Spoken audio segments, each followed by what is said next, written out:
gentlemen, good afternoon and welcome to the Imperial Hotel in Blackpool. The men's and ladies singles finals, 2019 World 8-Ball Pool Championship. Please welcome first of all into the arena your two match referees, Claire Watts and Matt Ward.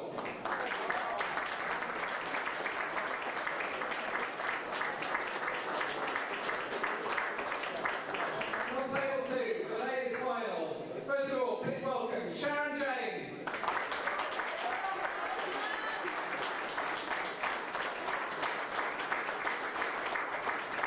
Her opponent, Amy Beecham.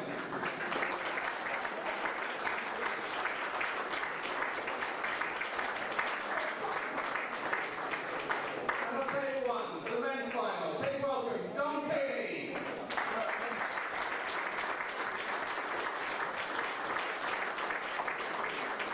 The opponent, Mick.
Good afternoon and welcome to the Imperial Hotel in Blackpool for continued live coverage of the 2019 World 8-Ball Pool Championships.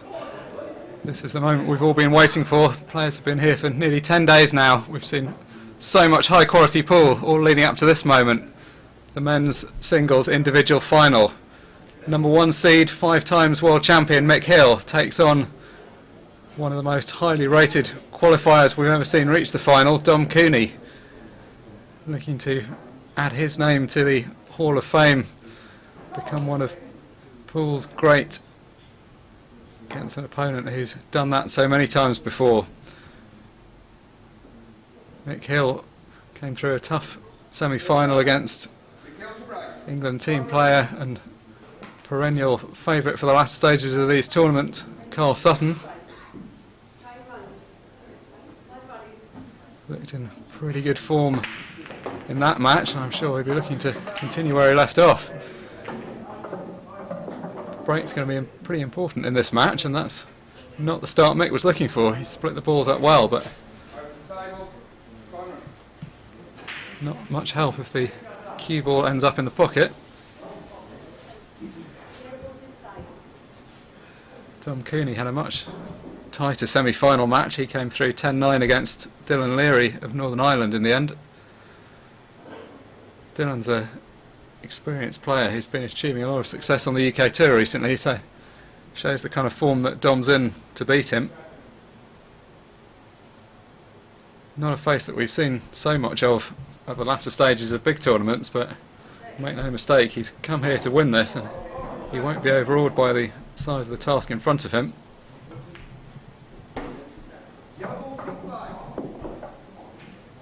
And this is a pretty good opportunity to start with. Whoever you are, whoever you're playing, you want to get off to a good start, and none more so than when you're playing a great player like Mick Hill, and particularly in the World Championship final. Winning this frame would go an awful long way to helping Dom to settle down. Didn't really look too fazed by the situation in his semi-final. However many other tournaments you've won there, it's pretty uncharted territory appearing in your first World Championship final. You know that how you do in this match can define the rest of your career. Becoming World Champion is one of those things that nobody can take away from you.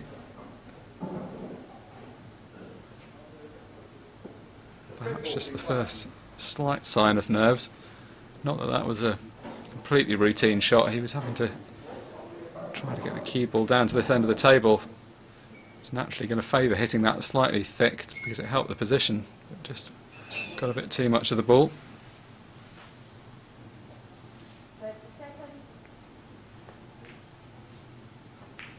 I think Mick Hill will come into this match well aware that he's a pretty warm favourite. He's a pretty warm favourite against pretty much anyone in the world, but previous world finals he's played the likes of Gareth Potts and Phil Harrison, who were at the time already world champions. It must seem like on paper it should be a more straightforward prospect playing a qualifier who's appearing in his first world final. Although there was a bit of an X factor about people who haven't got here before. Some people freeze in the headlights, but some people really come out all guns blazing. In a way, there's not the same pressure on Dom Cooney. I think everyone in the arena thinks he could win, but I don't think that many people here think it's the most likely outcome. Most people know that Mick Hill has pretty much owned this tournament for the last few years.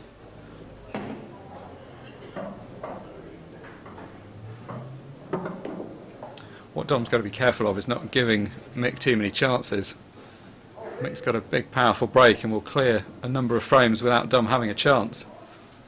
Frames like this where he does have the opportunity to get in first, it's particularly important that he makes an impact. And particularly in the early going in the match, even if you're Mick Hill, there's bound to be some apprehension when you come out for the first frame, so gifting away an opportunity like this is not an ideal situation.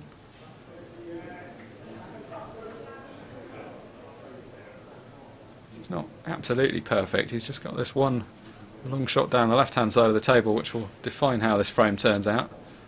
If he makes this, which you would firmly expect him to, not that easy to see where any problems would come from.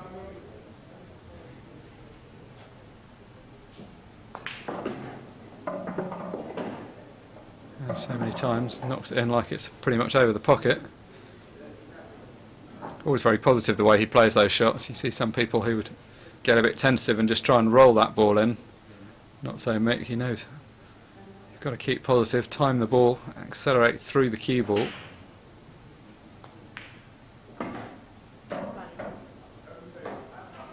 So, all looking fairly straightforward. This is the kind of normal service that we've come to expect from Mick over the years.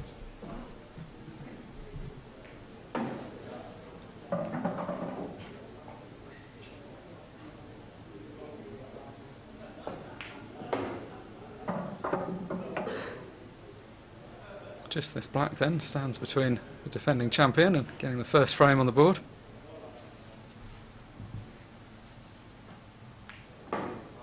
Black safely down. Mick Hill leads Dom Cooney by 1-0.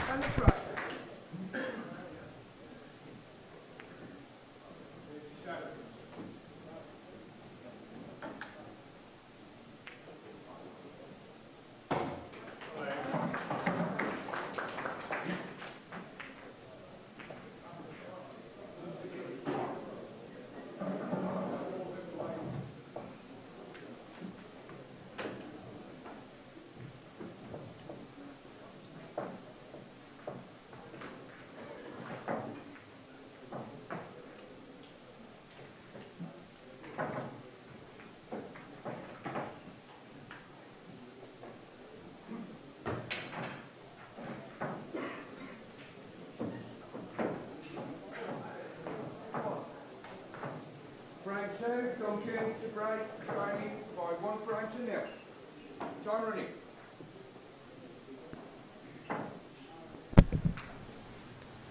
Dom Cooney then to break in frame 2.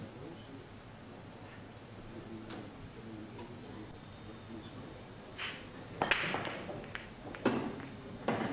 have a chance in the last frame, which he let slip off the dry break from Mick Hill. It's a good way to make amends though. Pretty solid break with one of each ball potted.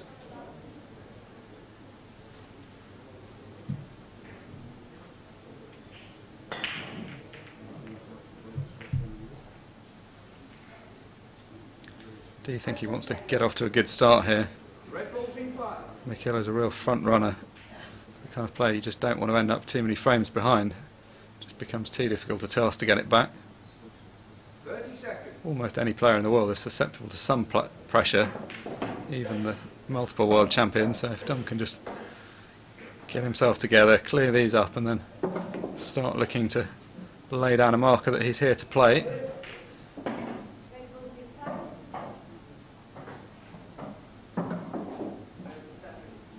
I'd say it looks very calm. Most good players do, because you can't be over emotional. It just doesn't really work to tire yourself out. But he looks very relaxed. He looks like he feels like he should be out in this arena and that he's up for the job. Which he absolutely should be. He's beaten some good players along the way. He's also won a lot of matches along the way. The fact that there's a Q next to his name means that he came through the qualifying section even once we'd got to Blackpool. So the seeded players and the top representatives from each country's teams go into the main draw.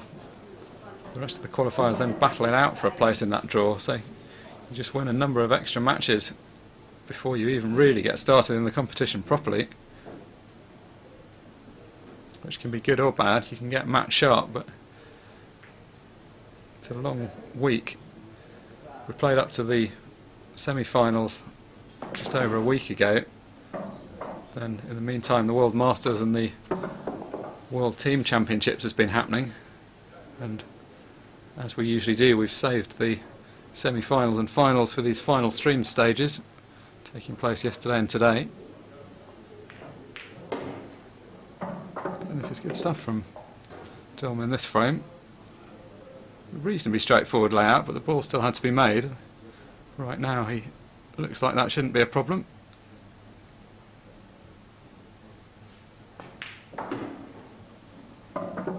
So, looking very assured around the table, making light work of this frame. It's a breaking clearance from Dom Cooney. He levels the scores up. It's one frame apiece.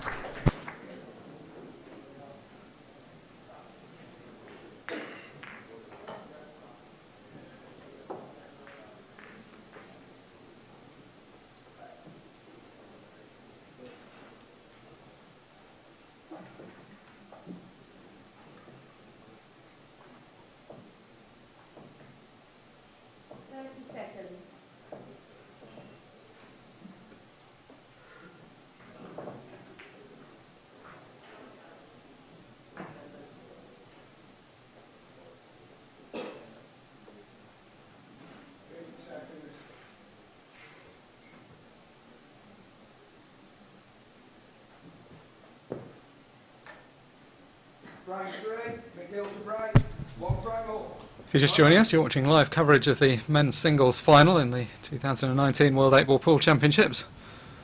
I'm Mark Shepherd. I'll be with you throughout this final, bringing commentary as Mick Hill takes on Dom Cooney. 2 frames played so far, 1 on each side of the score sheet. Well, not the start that Mick Hill was looking for in the breaking department. He went in off his first break, come up dry in his second one. Dom Cooney did almost clear up off Mick's first break, but fell just short before then clearing off his own break. Over the years we've seen a number of very high quality world finals. Certainly be expecting to see a lot of first visit total clearances.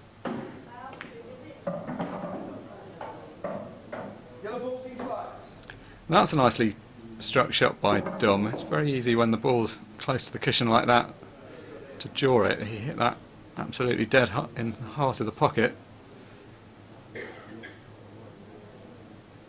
He also seems to have a fairly straightforward approach to the game. He gets down and plays the shot, not too much messing around. Should be in for a pretty quick final, I think. Both because the players like to get on with it, and also because they're both likely to take out a fairly high proportion of first visit clearances and early clearances, so I don't expect this to descend into too much of a tactical game unless the situation absolutely demands it.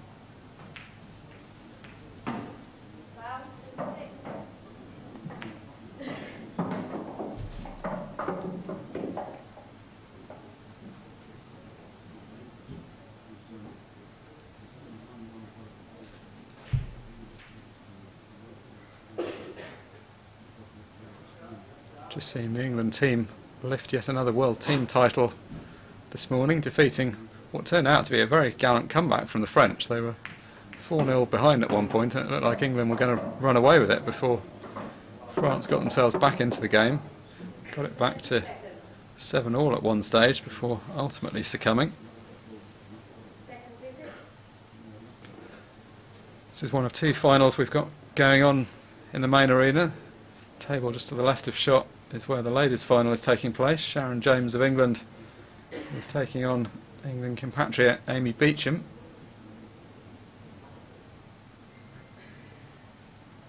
Sharon, former runner-up, came up just short in last year's final. Amy Beecham, a former winner of the event. So a lot of quality on display on that side of the arena, and a lot of quality on display on this side of the arena. Oh, great shot. Dom had got himself into a bit of trouble there. Unexpectedly potted two balls in one shot. Shot before that, but that's got things back on track. Going to need another good shot here, though.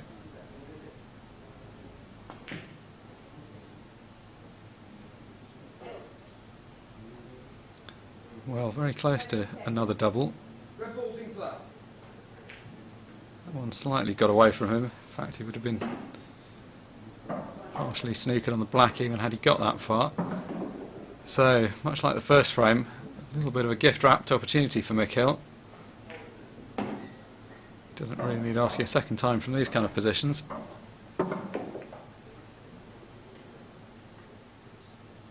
Referee we see in the background standing there, Matt Ward. Big moment for him as well. Always a real honour to be asked to referee the World Championship final. Something of a thank you for all the work that he and the other referees have done all week. These two individual finals being refereed by Matt and Claire Watts, refereeing the latest final on the other side of the arena. A number of other top referees though that we've seen working hard all week. John Hope, the senior referee, done a sterling job holding it all together. George Bradbury, Richard Rhodes, John Chapman, a number of others that we've seen on the stream stages the last couple of days. Plus so many people doing stuff behind the scenes.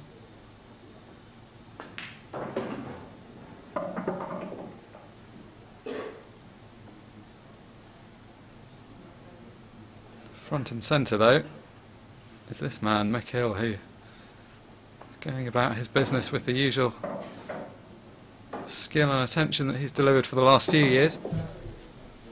World champion for the first time in 2004, 15 years on, is still every bit as good a player as he was, and many would probably say he's a better player now, more complete all-round player. Had a few years when he wasn't playing so much 8-ball, but been back with a vengeance in this championship for the last few years.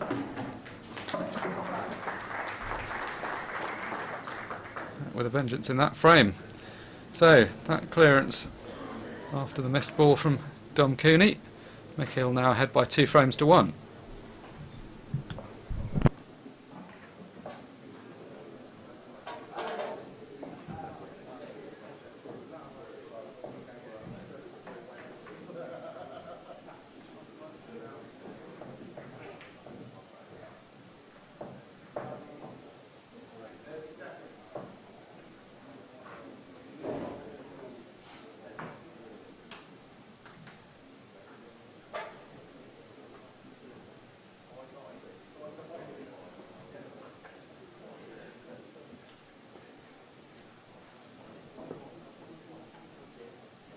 Frame 4, don't finish the break, running 2 frames to 1.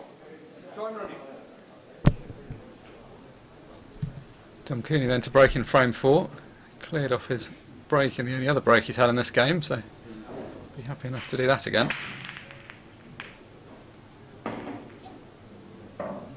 Very solid break, you'd have to say. He did the single most important thing on the break, which is to get all the power into the pack.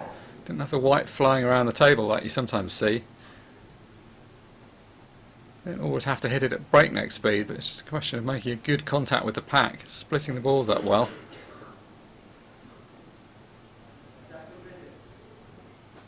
It's a red ball that's gone down. Could probably make a case for going for either colour from here. 30 seconds.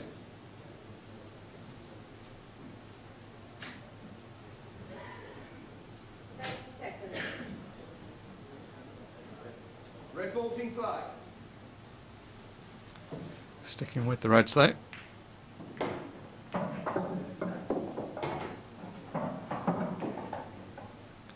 Well, it's just after a delicate cannon there. I think that maybe even a little more delicate than he wanted, although still should be okay.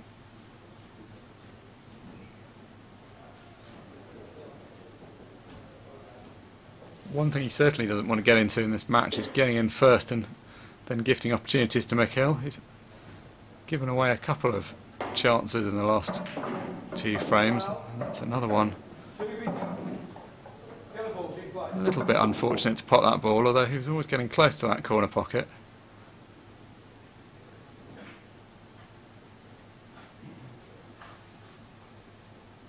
This is almost the fear factor you have when you're a multiple world champion. You see quite a lot of matches like this where people embark on finishes against Mick knowing that they've really got to go for it, but then somehow come up short, and he just seems to be given these opportunities. Not that he needs any inviting, he's more than capable of making his own opportunities.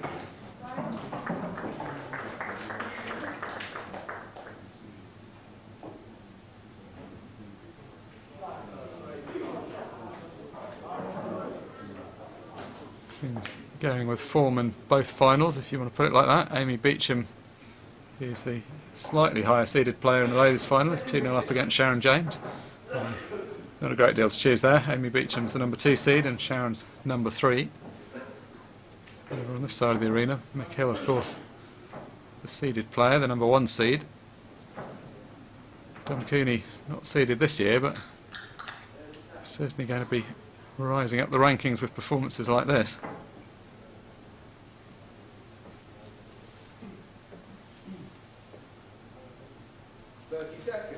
The first shot didn't come off quite as Mick had intended it. Still in decent shape. It's got that yellow tied up with the red in the middle of the table.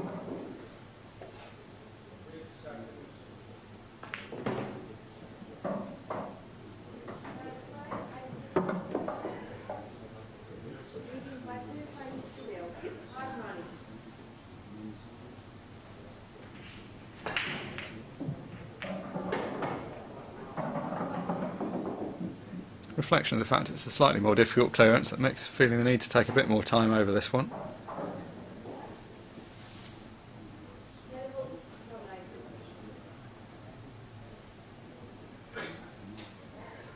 Got a good angle to cannon into the cluster now.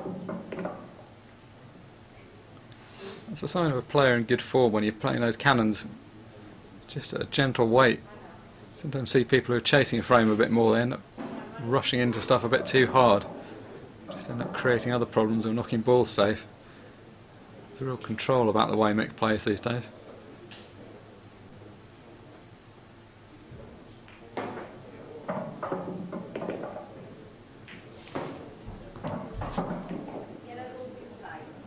He's had a similar experience to this. He played Nigel Clark in the 2015 final, who was in a fairly similar position to Dom Cooney. He was a known player, but not a big name. Had a really good run, got through to that final. Mick ultimately winning 11-5. His opponent in both of the last 2 finals, though, has been Phil Harrison, who's not only a good friend of Mick's, but a very experienced player, a former world champion himself, and a prolific tournament winner. So this is a slightly different situation from that.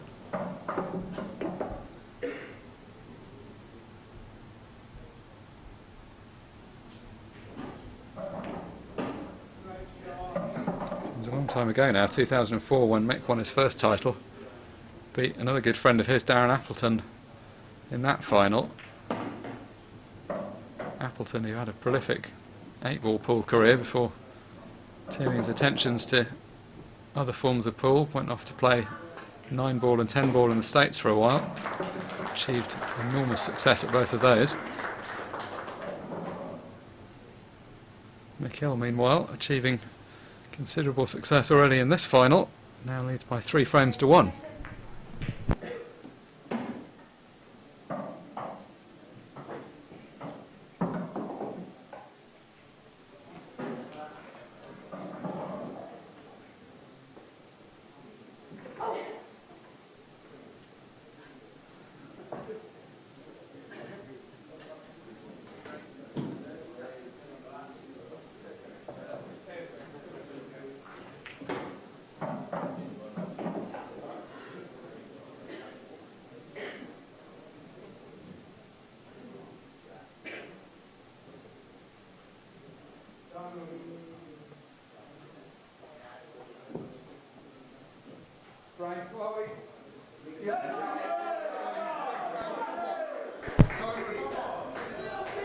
So Mick Hill to break off in frame 5.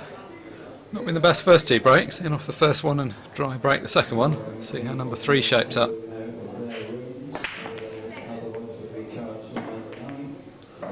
Well, better is the answer. Balls spread out across the table pretty well. Red ball finding the pocket.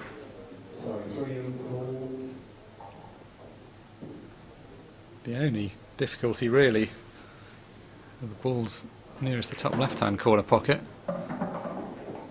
Everything else in pretty open positions.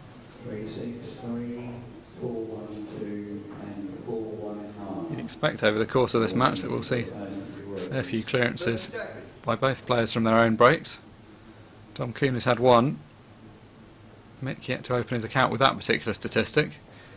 But the more important statistic is that he's leading by 3 frames to 1. And it's that one that gets you access to the trophy at the end of the match. So selecting the red balls because bar that one were the more accessible ones. Almost played the perfect opening shot. If that ball had rolled just a couple of inches further, Mick would be in absolutely prime position now. Finished up a little bit awkward though. He's got a pot on the one to the top right hand corner still, but he's going to have to find some alternative for cannoning into the yellow and red that he's just hit.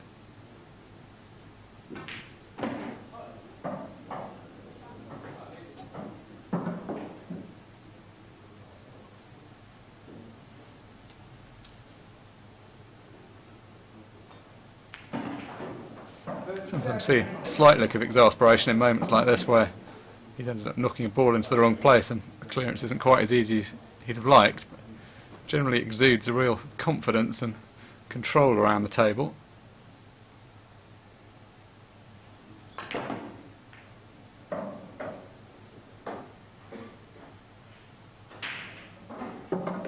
Apologising to his opponent, which suggests that he's left this ball onto the right centre pocket.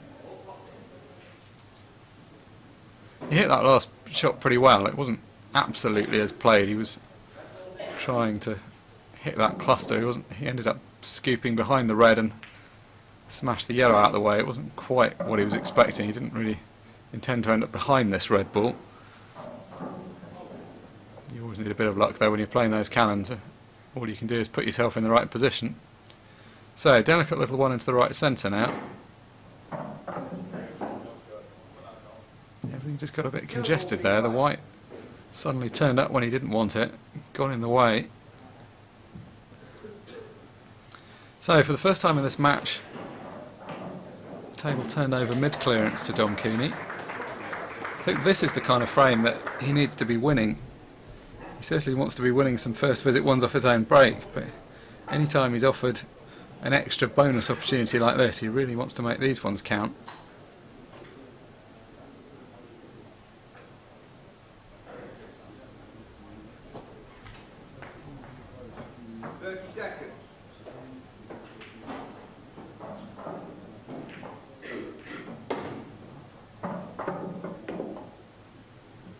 So, a good plant to open things up with. All the yellows pretty accessible, no need to move any of them. Just a case of negotiating the white around the table, trying to keep in good position. It's been pretty steady with that so far, seems to have good control over the white.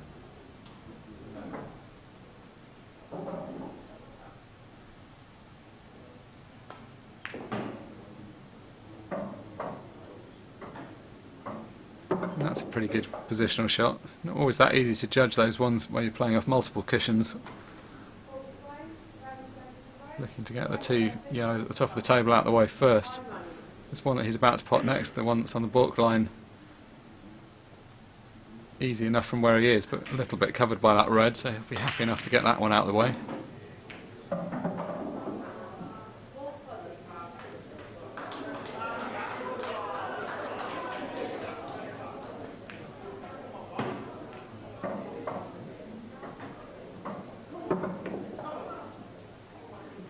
So ball safely deposited.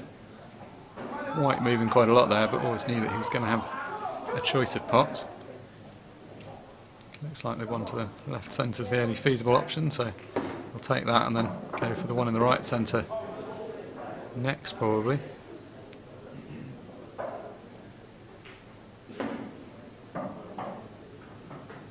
On the whole, it's easier if you take balls out in areas. You don't want to be zigzagging up and down the table more than you can help. So electing to finish things up at the top of the table. Now he can come down for these last two yellows. All fairly straightforward. He just needs to leave himself relatively straight on the last yellow, the one that's near the black spot. He'll take to the right centre pocket. Then the black naturally hanging there waiting for him. So it's the kind of clearance that when you're playing well and you're a good player, it looks fairly easy. It's tempting to say that he's just kind of rolling these balls in, but actually he's only doing that because his position of play was very good in that clearance. So, rare miss from Mick Hill, invites Dom back to the table. Pulls one back, it's now Mick Hill 3, Dom Cooney 2.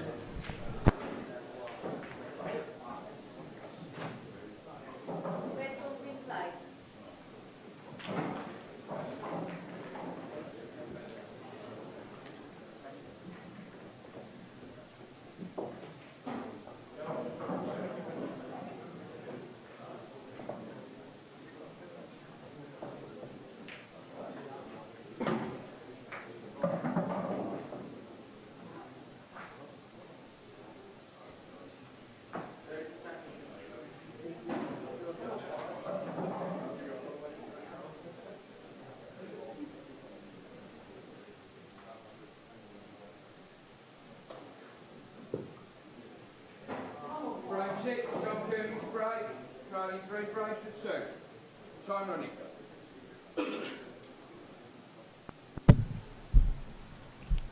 Dom Cooney then to break in frame 6.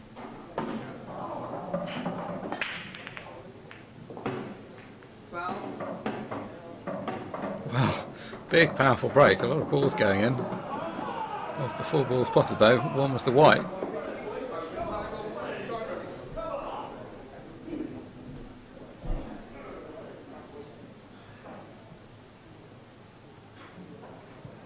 Mick Hill wasting no time in concluding that the yellows are his ball of choice. The advantage of having ball in hand, even though you only have one shot, is that you can set up the cue ball wherever you like for the first shot. So that difficult one, or that one that could have been difficult to get to on the baulk cushion, he was able to remove. 4 balls down this end of the table are all in pretty open positions, so should be plain sailing enough from here.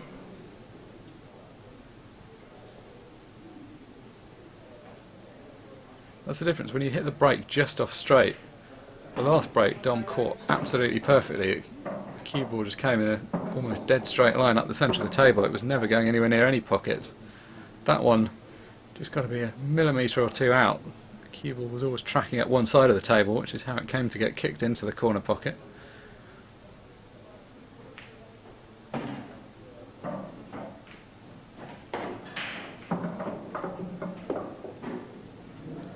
Always makes these shots look very effortless. He's very confident with slightly longer shots. Not that this shot is particularly difficult, but there are players that would prefer to get even closer to their work. Mick's able to not overcomplicate the position, just leave himself whatever mid-distance shot is required.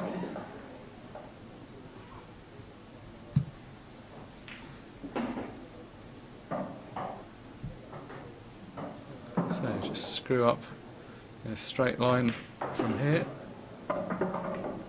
He's done that bit, slightly screwed a little bit further than he needed to, but no problem still.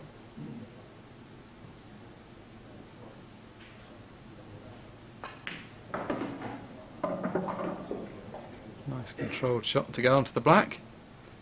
So that in off, ultimately proving costly. Mick again ahead by 2 frames. He now leads Tom Cooney by 4 frames to 2.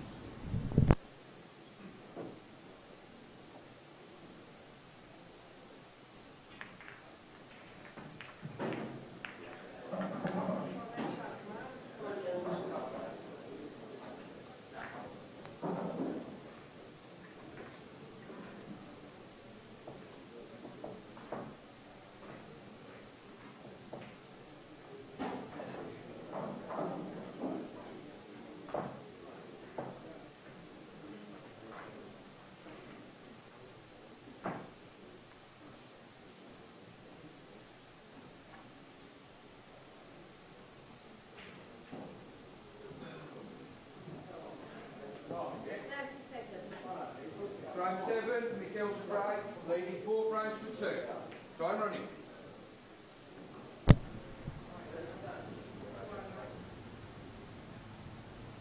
Mick went to break in frame 7, currently leading by 4 frames to 2.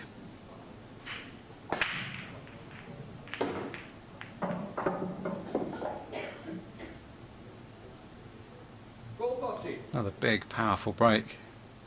Only the one ball down, but all of the balls moving around, spread out nicely.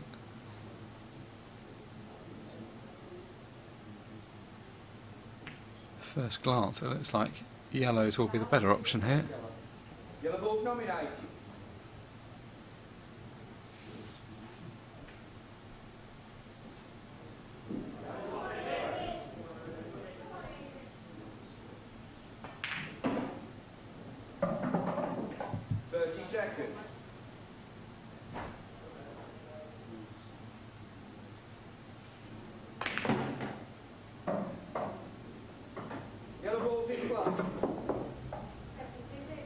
Didn't have to try and move that ball, but decided it was worth promoting the one on the right hand side cushion. Trade-off for that was he didn't quite know where the white was going to end up, so he's now got pretty awkward queuing for his next yellow.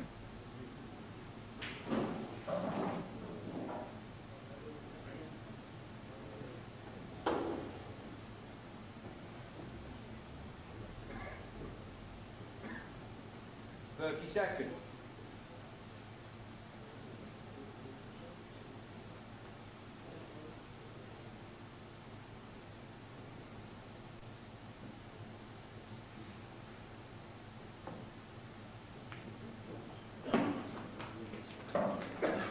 Made that look so easy. Those kind of shots where you're queuing over a ball, particularly where you're having to play quite a long shot, just a number of complicating factors about that.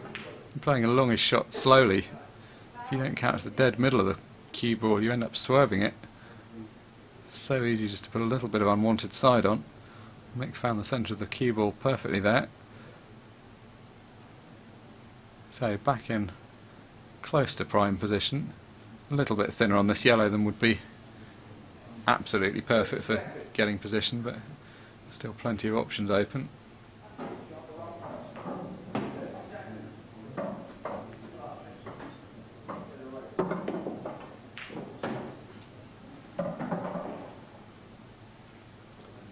The remaining yellows all clustered fairly closely together, so not going to need to travel too far with the cue ball.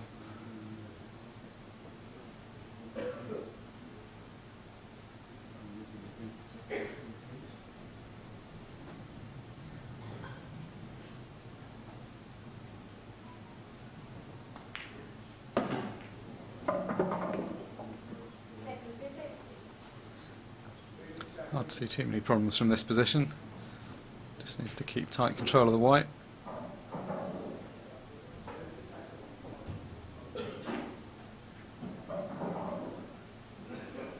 starting to build up a head of steam now. 2 frames ahead already if he was to add this one as well, as it looks for all the world like he's going to do. Starting to leave Dom with a little bit of a deficit to chase. Pretty hard man even to keep pace with, never mind actually overtake, so Dom certainly doesn't want to leave himself too much work to do.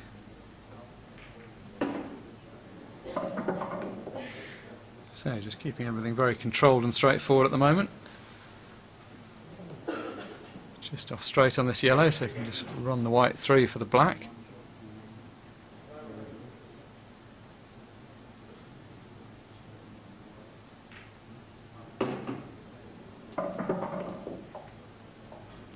So currently looking like he's just practicing down his local club, but that's the advantage of having 5 world titles already. So that black safely deposited. Michael goes ahead by 3 frames. He now leaves Dom Cooney 5 frames to 2.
Not quite panic time for Dom Cooney as he steps up to break in frame 8, but he is now facing a mounting deficit. He doesn't want this lead that his opponent's developed to grow any further.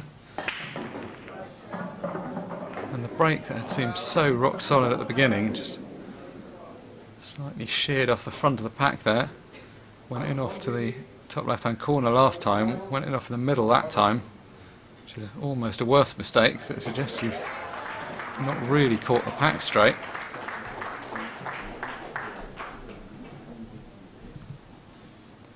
Messier layout though on this occasion. Not saying Mick won't clear up from here, but it's a little bit more to think about. The last dry break from Dom left a more routine finish than this one.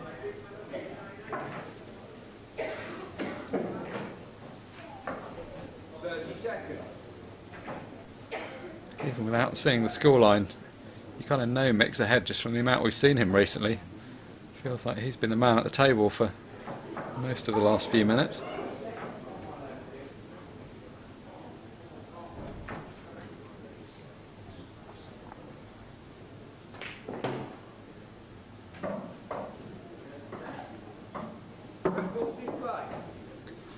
Good choice of shot that. The cue ball was just coming a little bit to the right. When that set off, it was on a line that was absolutely perfect. It was going to catch that cluster of 2 reds on the top or just to the left. Ultimately the spin just started to take a bit of effect as the ball slowed down, which is how he ended up on the right hand side. It's just hampered his positional options and forced him into this safety shot.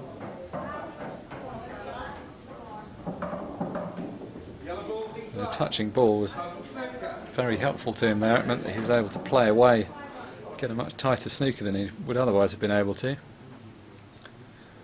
So good news and bad news for Dom. He's back to the table a little bit quicker than he might have expected, but not in the most attractive of positions.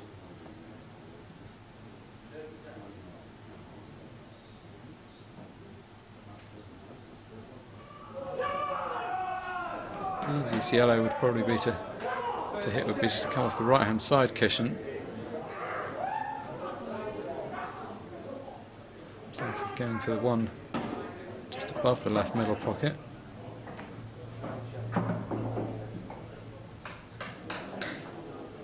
So contact successfully made with the yellow, and actually pretty decent outcome from Dom's point of view. Not the yellow in front of the red, so That offers a little bit of defence against Mick clearing up at this visit.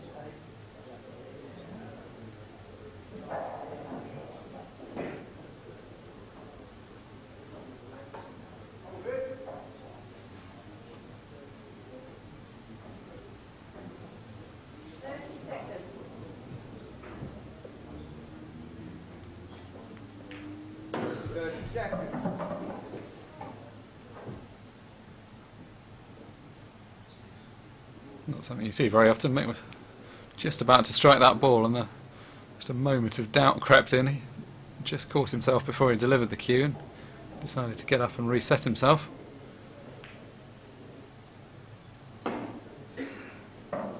It's always the right thing to do, of course. There's nothing worse than being down on a shot and having any element of self-doubt in your mind.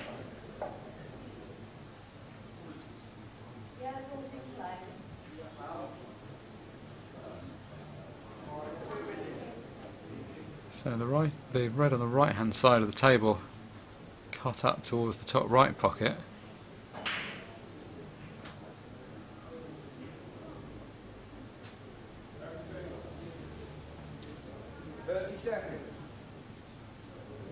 Giving this plenty of thought. He's got up and down a couple of times for the last couple of shots.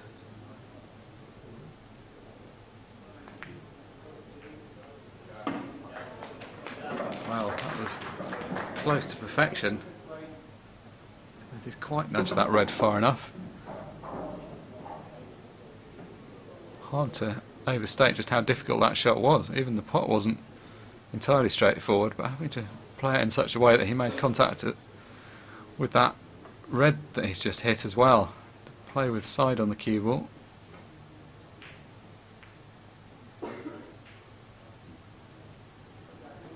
If he can pot this clean, this is going to be a glorious opportunity. Just. Well, what a high quality finish this is shaping into. This is the kind of thing Mick does. Some of the shots don't even look that difficult. You're looking at these thinking, well, he's played a sort of natural cannon there, but the shot before last was anything but a natural cannon. To really guide the cue ball and just playing with so much control with all of these shots as well.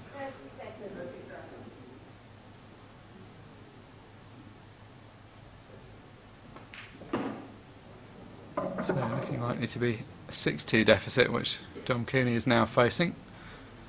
This best of 21 frame match. First man to 11 will be lifting the World Championship trophy. Some illustrious names on that trophy. The name of this man, Mick, appears 5 times. 3 times winner Gareth Potts.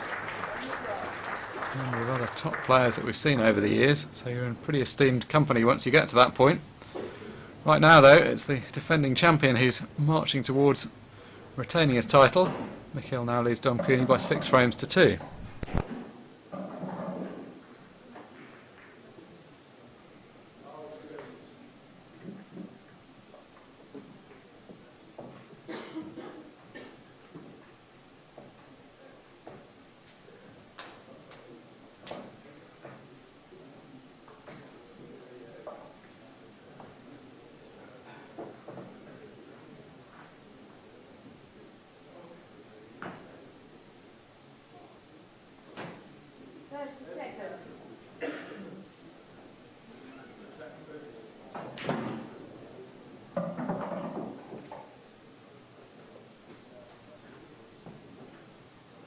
Frame 9, Mick to break, leading 6 frames to 2. Time running. So Mick to break off in frame 9. Enjoying a 4 frame lead for the first time in the match.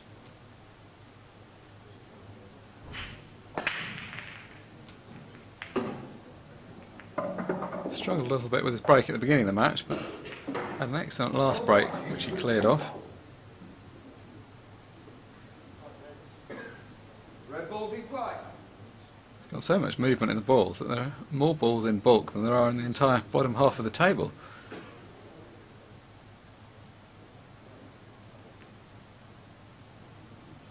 Not a completely routine position this, even though the balls have moved around a lot, they've migrated into some slightly awkward positions.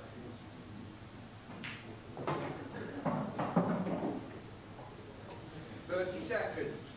Red's Mick's choice. He's looking at playing this red into the two reds that are together on the baulk cushion.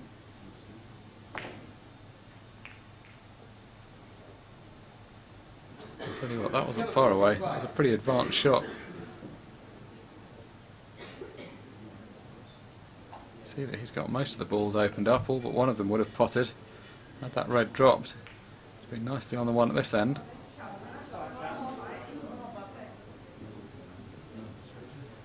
This is the kind of position that isn't that welcome to face at any stage in a match, but particularly unwelcome when you're a number of frames behind and looking to claw your way back into contention.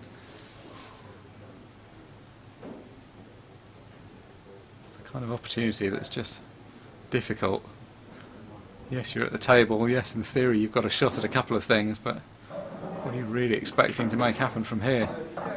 So many of the yellow balls are in safe or semi-safe positions. Not even that easy to play any kind of containing shot.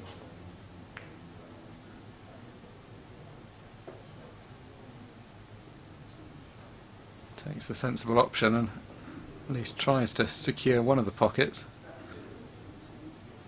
There's a version of events where Mick manages to clear up without needing to use that pocket, but at least it makes life a little bit harder.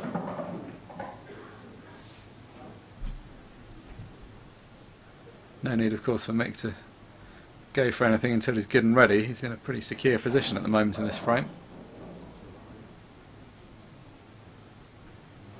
30 seconds.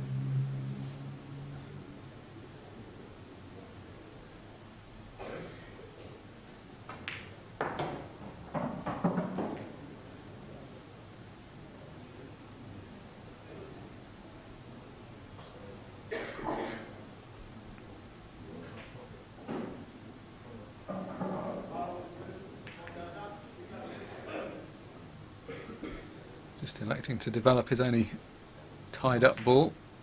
Also electing to push everything towards the top left hand corner to mitigate against the fact that the top right is covered. The pocket that Don would love to get control of is the top left, because there are so many reds around there. If he could engineer some way to get a ball over that pocket, that would dramatically change the complexion of the frame. Might consider trying to do that. He could not on this occasion. Well, that's a very bad outcome. Wondered if you might consider potting that ball and then bringing the cue ball back into the centre of the table with a view to covering top left afterwards. A little unfortunate that that ball dropped. For a moment it looked like it was going to stay, but even if it hadn't, I think the position wasn't really getting much better for him. He was buying time at best. 30 seconds. It's not too much of a disaster, the fact it's gone in the sense that it wasn't really blocking access to that pocket. It wasn't particularly valuable in that sense, but now means that he's going to have to find a different safety shot. Foul. 2 minutes.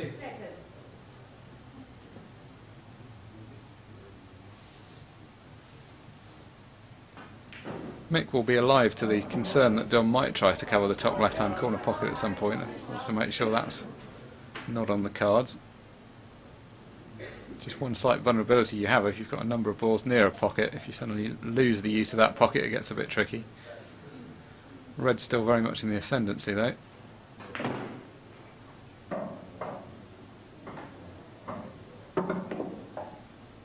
So going for the positive option. Not really the result he was looking for. If that cue ball had run through that gap, he would have a choice of balls, but where it is, options pretty limited.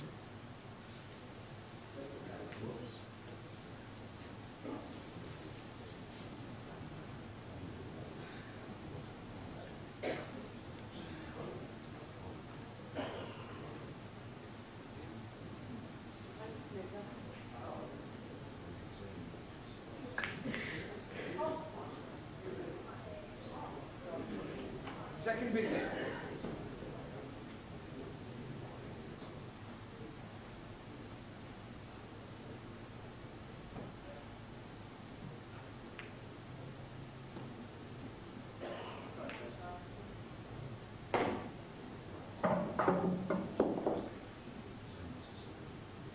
seen so many times. He's found a way though. Suddenly, from looking like he might have been in trouble, he's got the table completely in his mercy. This final now starting to look pretty one-sided. Tom Cooney's not done a whole lot wrong.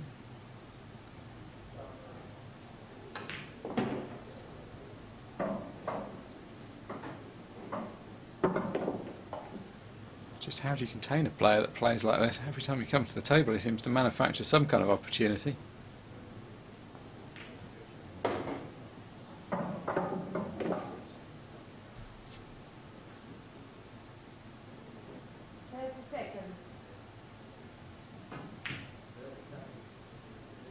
He's already won 3 world titles in the last 4 years.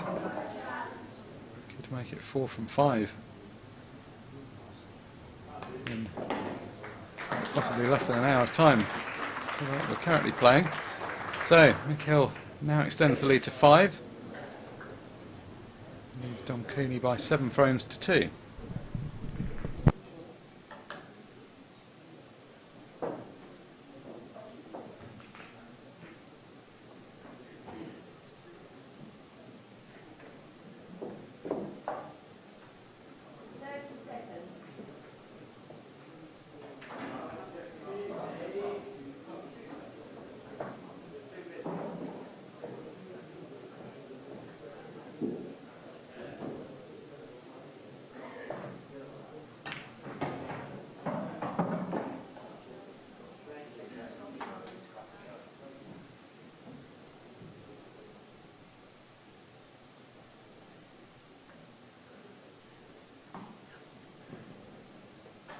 Frame 10.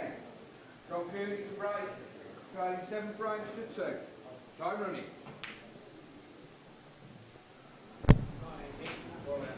Tom Cooney then to break in frame 10.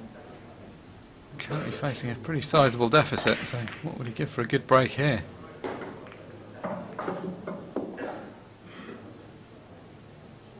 Well, it's an awful lot better than the last 2 at least. He's been in off the last 2 breaks.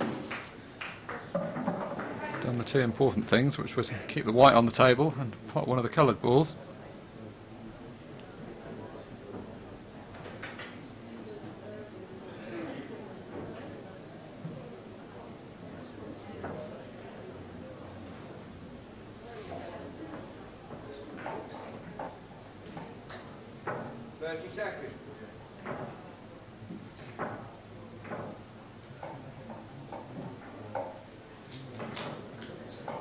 Red ball's nominated.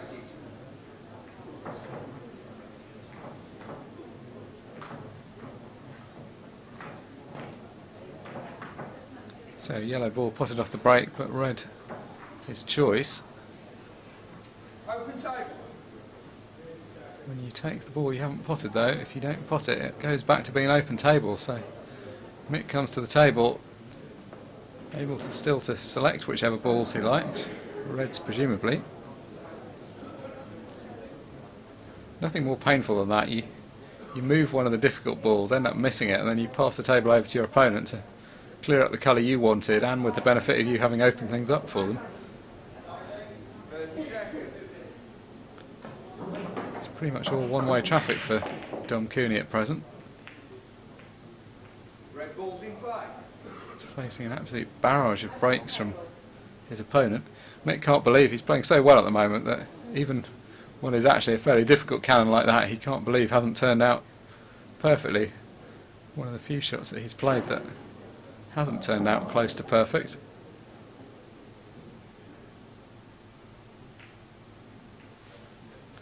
So it looks like whatever plans he had to clear up at this visit are going to have to go on ice for a moment. Yellow ball's in play.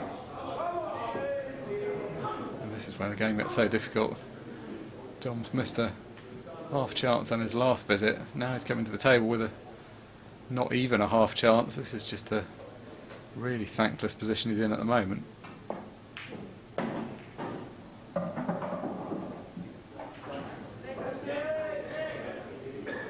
Played a decent enough shot though. He's got that yellow well enough in front of the red that it doesn't pot to the top left corner. may only be a temporary respite, but he just needs to get his way into the match at the moment. That's the thing about pool compared with other sports. At least in tennis, if you knock a ball out, you're still in the court and you can still play the next shot, whereas with pool, sometimes you make a mistake and you're just frozen away from the table for a long time.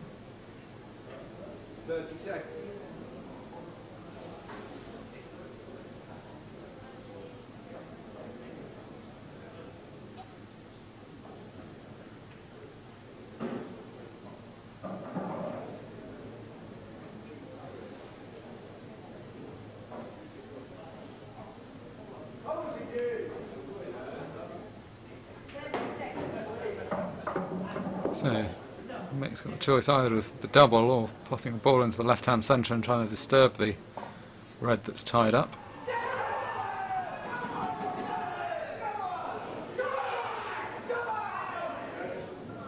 A few enthusiastic shouts from the crowd, may well be relating to the seniors team match which is going on just behind the seating arena here. Though you can't see it, there's another 8 tables behind where those people are sitting.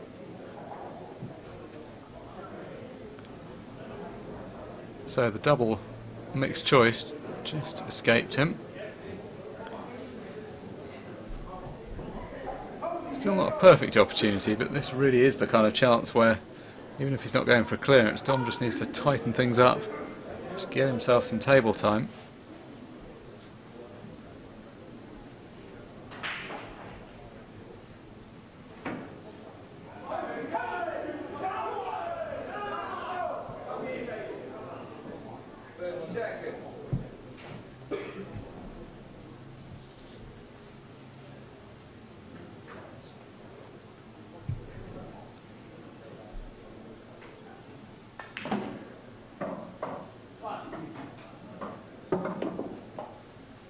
I think in his head he must be fearing the worst.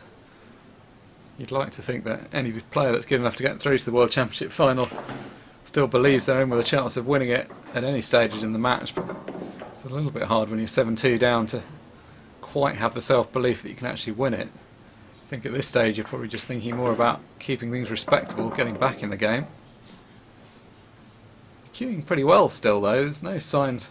This match hasn't been lost by him missing a load of balls, it's just been not having enough chances.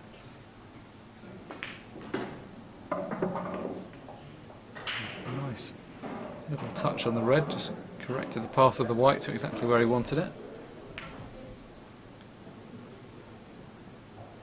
This would be such a good frame to win. 7-3 is hardly an ideal scoreline, but at least you keep yourself in it.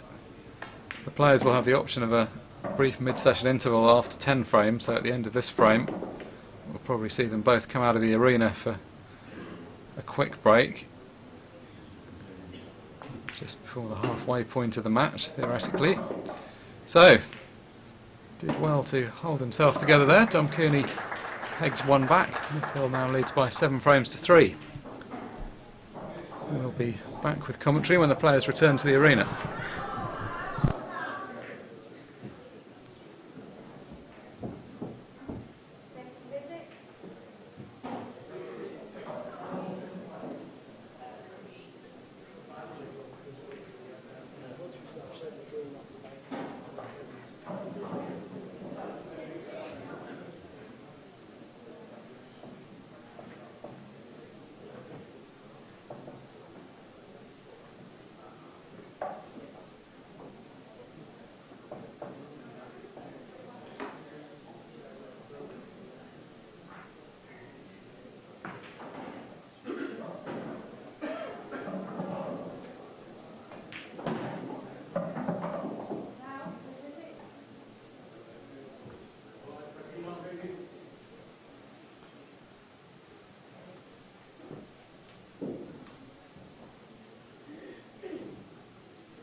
Frame 11, Gilter Bros leading 7 frames to 3.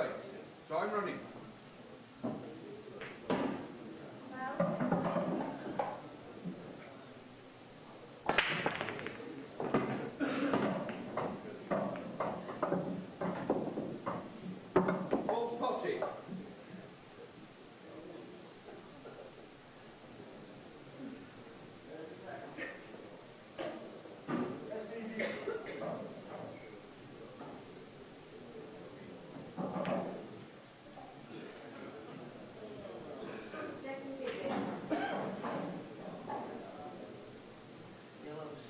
Yellow ball's nominated. 30 seconds.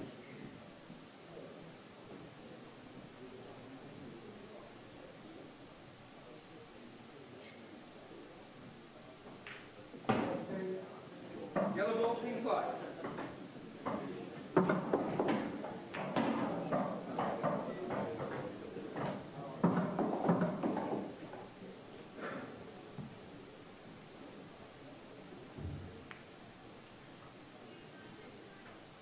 Red ball's in play.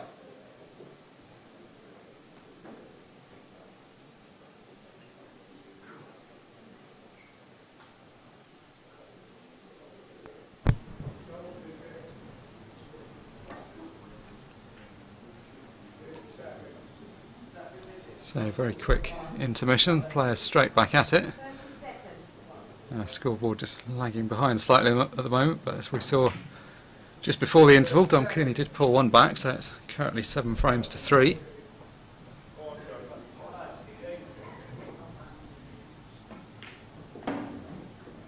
Could do with trying to get a couple more back. The longer he can keep Mick away from the finishing line, the better. I mean, stating the obvious, of course, but if he can keep him 3 or 4 away, at least he gives himself a bit of breathing space. What he doesn't really want is Mick getting towards 8, 9, 10. Suddenly any mistake proves really costly. It's just hard to play your best pool at that point.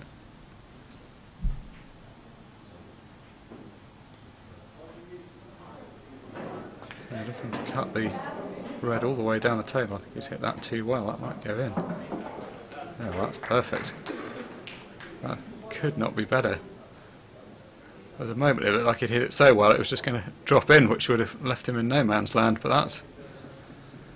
You see Mikel's been tapping both sides of the table repeatedly. He's pretty impressed by that.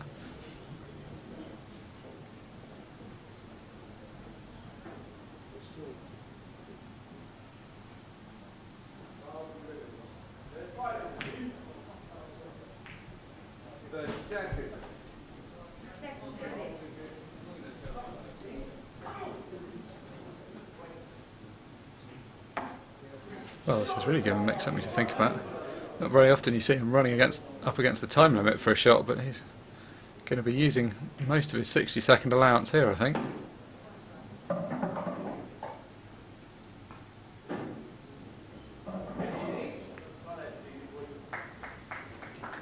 So ultimately a little bit rushed, slightly running out of time, having thought through the options.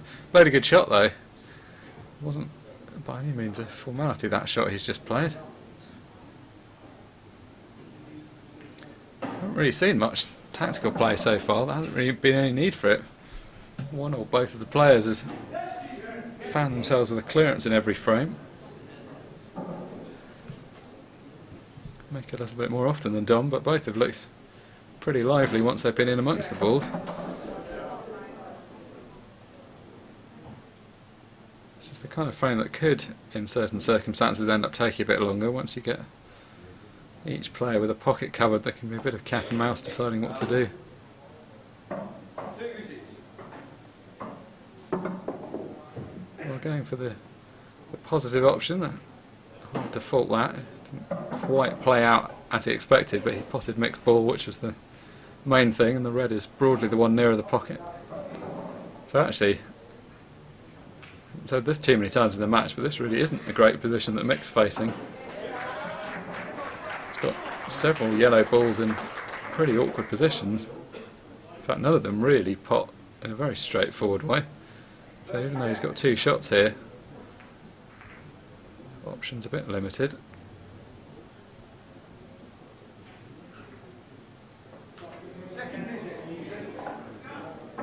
I'll look to return the favour. Play a deliberate foul back against Dom and cover this bottom right hand corner.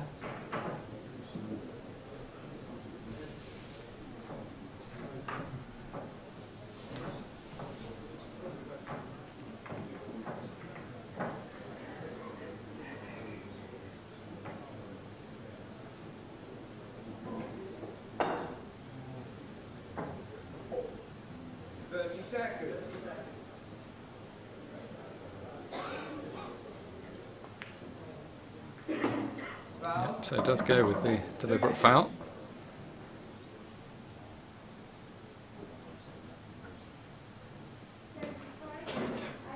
So, one ball completely tied up, a couple more not in perfect positions.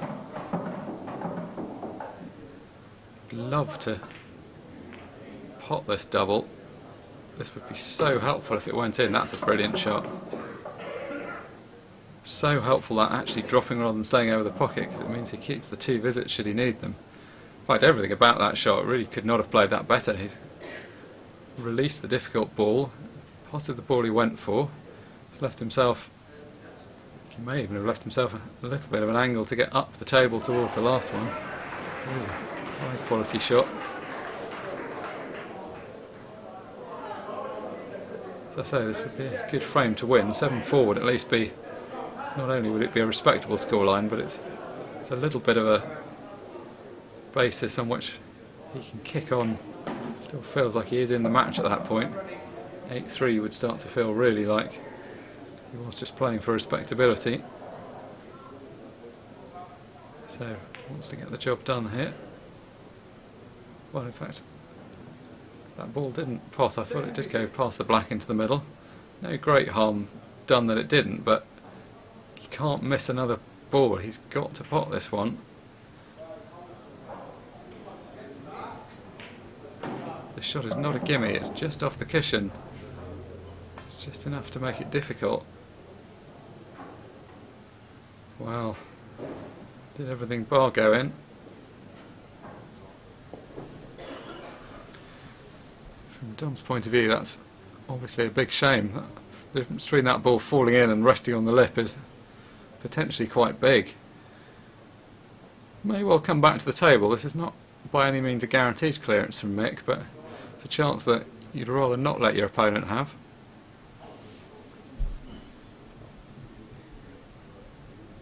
It's also going to feel like a bit of a free roll for Mick, this one. This was a frame that in his head he may have written off already. Looked like his opponent might be about to clear up, but been given a second chance. It's a reflection of how well he strikes those balls. It's so easy if you get just slightly off centre to cannon into the other ball. He hit that so cleanly that he just screwed nicely past the other ball that it was near to. Also, didn't seem to be putting too much effort. You see people play those shots and they're throwing the whole arm at them just in a desperate attempt to get enough spin on the ball. You just lose so much accuracy as a result. It just strikes through the ball so purely, there's no need for that. Both of these players actually pretty good cueists. Not that that's a great surprise when we're talking about the final of the World Championships, but everyone has different facets of their game. They both strike the ball nicely.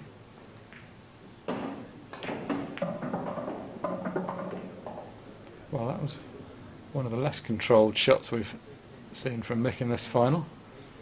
Not, of course, anywhere near where he intended to end up. It wasn't like he was trying to smash into the black, but just caught it slightly wrong.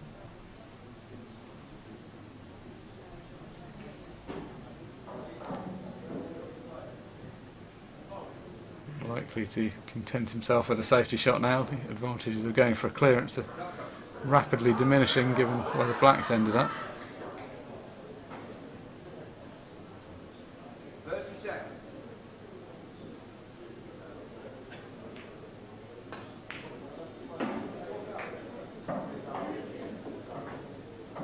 Another well-struck shot.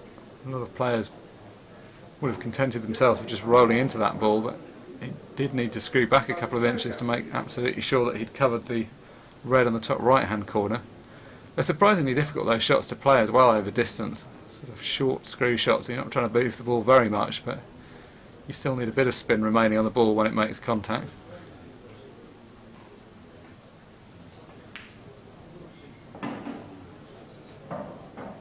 It's not the most difficult escape, and in other circumstances you might well play to just come off one cushion and pot the red that his hand's nearest to at the moment. The problem he's got is that even if he does get onto the last red, the black just isn't in a very accessible spot.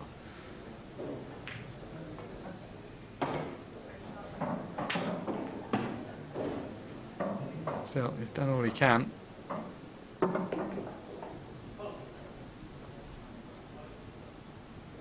He's got quite a lot of angle on this last red.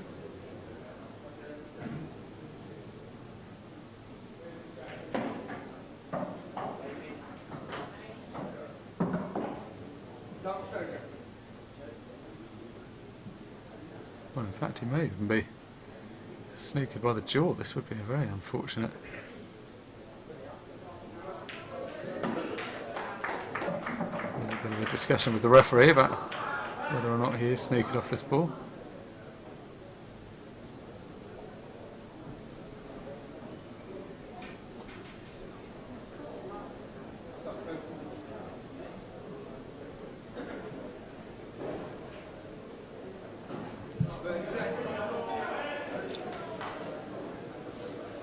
Feels like it could be quite an important frame, this. Big difference in scoreline, and it's a frame that Dom's had a good chance of winning.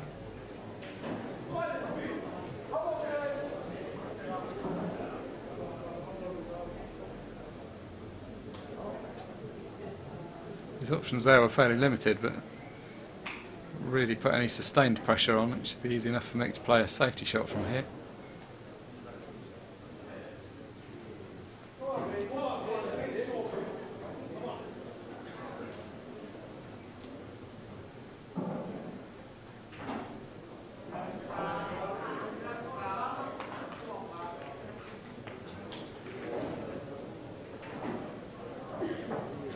No easy snooker, but that in a way was the more positive shot to play because he's got all of the yellow then to play. The pressure that's on Dom is that it's very hard to leave the cue ball in any position where you're not leaving a pot at a yellow.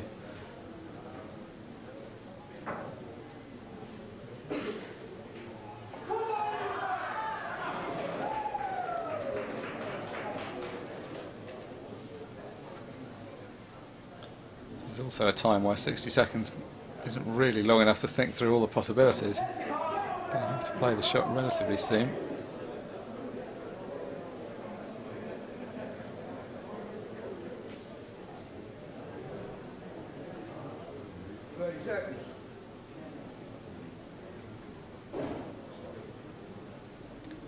So time ticking away.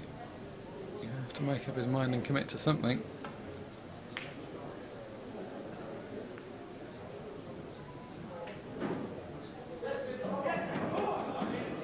Well, not a terrible outcome. He's going to find himself in trouble though.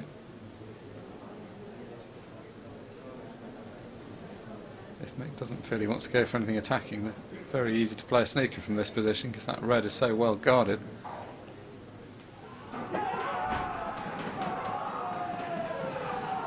Big shouts from the senior team final going on just behind the arena.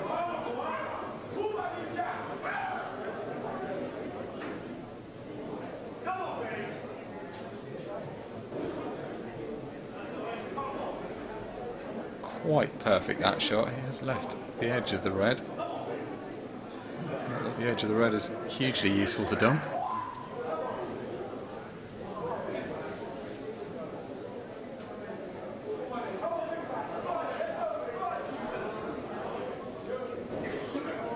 Very frustrating, this kind of position where you're just chasing a single ball around the table. The amateur analysis of a pool game is often that having less balls on the table means you must be in a better position. This is the exact opposite of that situation. If he had a few more balls, he'd have a lot more options.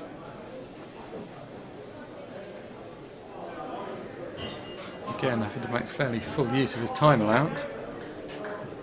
The referee there glancing at the stopwatch.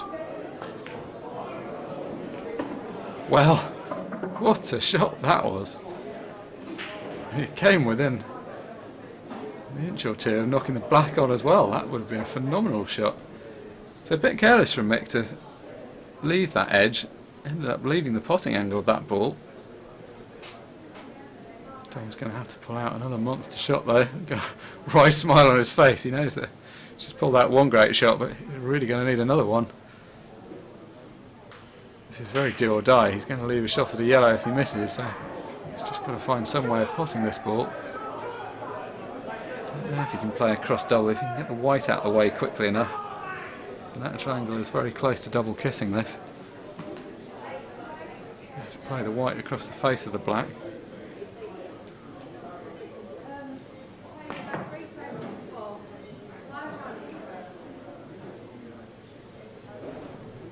So close, but not good enough. Well, it's going to be a heartbreaking frame. Dom's played some great stuff in it and had a couple of opportunities when it looked like he was going to win. Looks highly likely though that Mick is going to close the frame out. Although that is not what he wanted to do. If you're going to make life difficult, that's about as hard a place as you could find.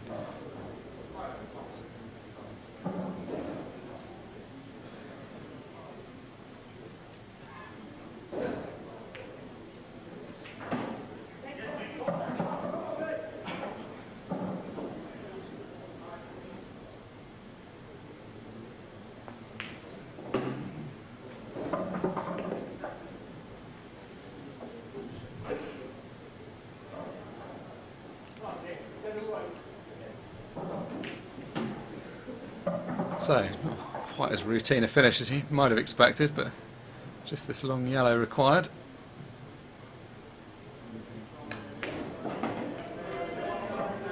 Sets up the simple black. So, painful frame for Dom, one that really did get away from him. So instead of the score being 7-4, it's actually 8-3 in favour of Mick.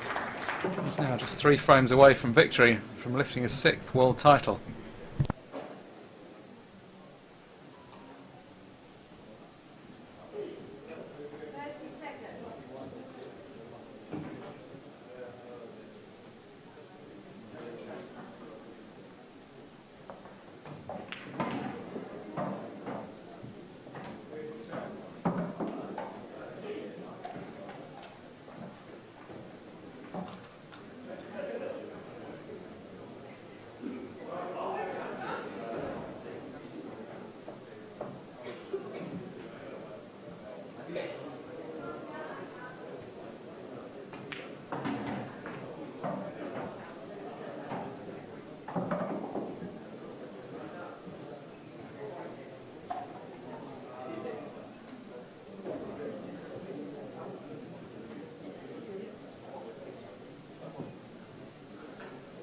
Frame 12, John Cooney on the grey, trading 8 frames to 3.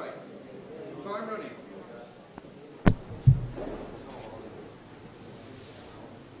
So, John Cooney's at break in frame 12, facing a big mountain in front of him if he wants to lift his first world title.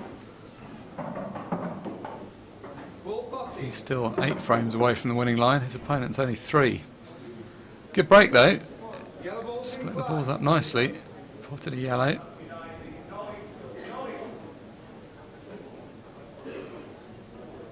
The last frame was one that he could realistically have won on a couple of occasions, but for various reasons didn't.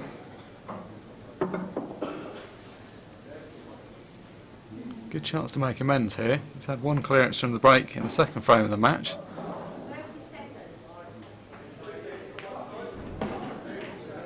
Quite such a prolific run of clearing from the break as we might have expected so far in this final, but been a lot of good quality clearances whenever they've come in the frame. Hasn't been a great deal of tactical play apart from the last frame.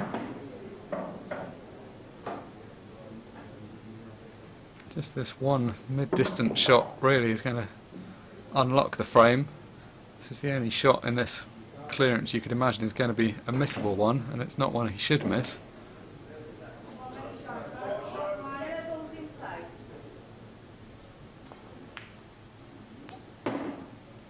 No mistake, so sets up simple last 3 balls.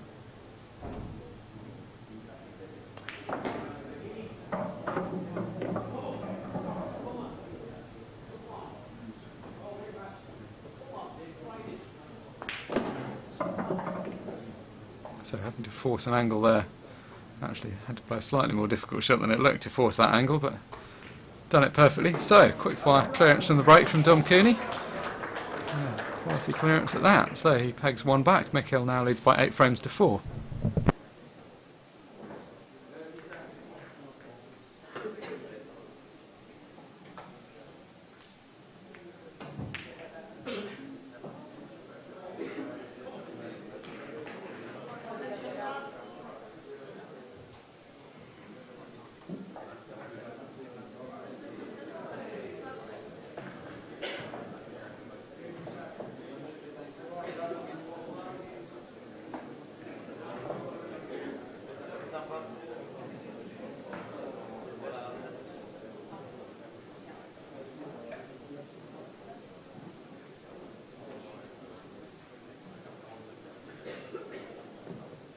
Frame 13, Hill to break, leading 8 frames to 4.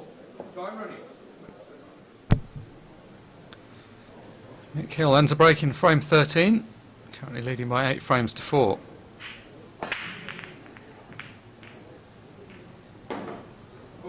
Cue ball tracking towards the corner pocket, but ultimately it was the black that went down. So, as we were, balls will be re-racked by our referee Matt Ward, and we'll start again.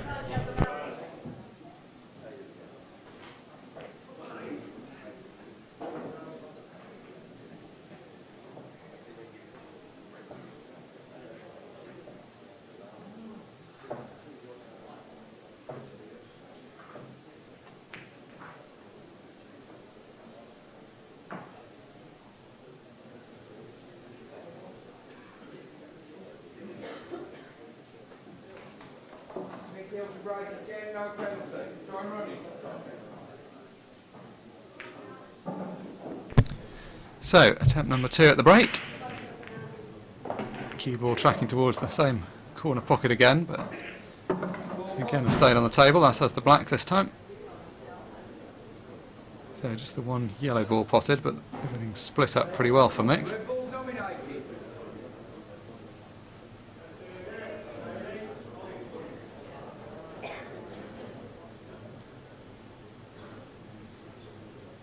Could make a case for reds or yellows, but reds are his choice. Red ball in play.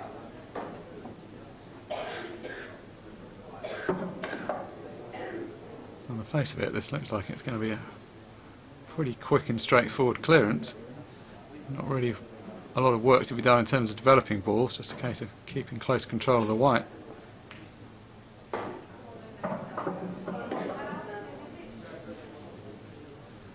So in the last frame, Dom had a clearance from the break. Mick's had one earlier on in the match. Be happy to add a second here.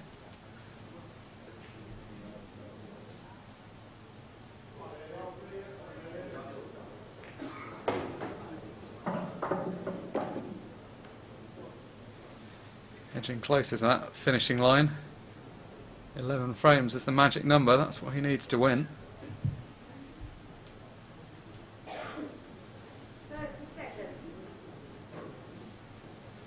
Pushed quite hard in last year's final. It was only 11-8 against Phil Harrison. It looked like Harrison might just get the job done.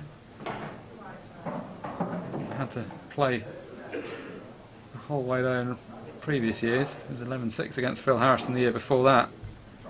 Back in 2015 he defeated Nigel Clark by 11 frames to 5.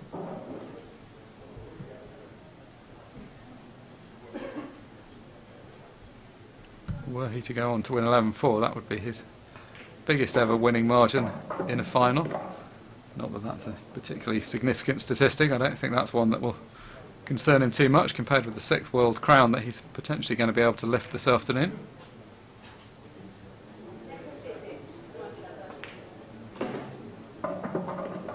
You never quite know how much those records of multiple titles matter to people. Some people put a different importance on it. Often people play down how much they care about winning multiple titles. They say they're happy with 1 or 2, but I think deep down everyone does enjoy the quest for more and more, and certainly Mick's a competitive guy, which is why he comes back here every year and works hard to win this championship. Right now he's only 2 frames away from winning it for a 6th time. He now leads Dom Cooney by 9 frames to 4.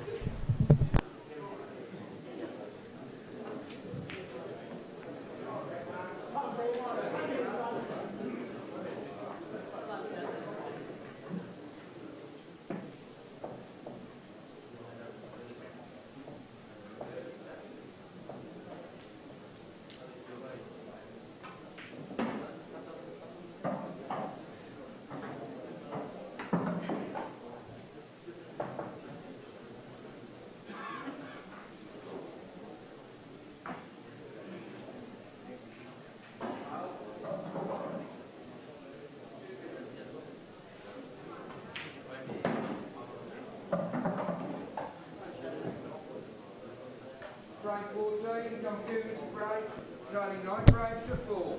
Time running. So he cleared off his last break. Can he do the same off this one. Don Cooney 5 frames behind and only 2 away from defeat, but still looking pretty composed as he breaks off in frame number 14. Open table.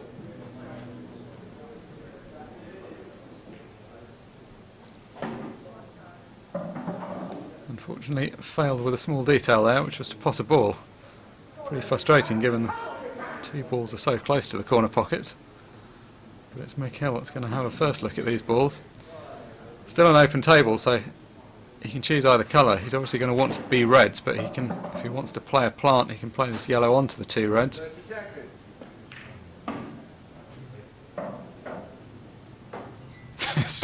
Slight look of annoyance as he ends up with a cannon that he wasn't looking for. Even at 9-4 up, he's still seeking perfection. As I guess he should be. No point being satisfied with second best.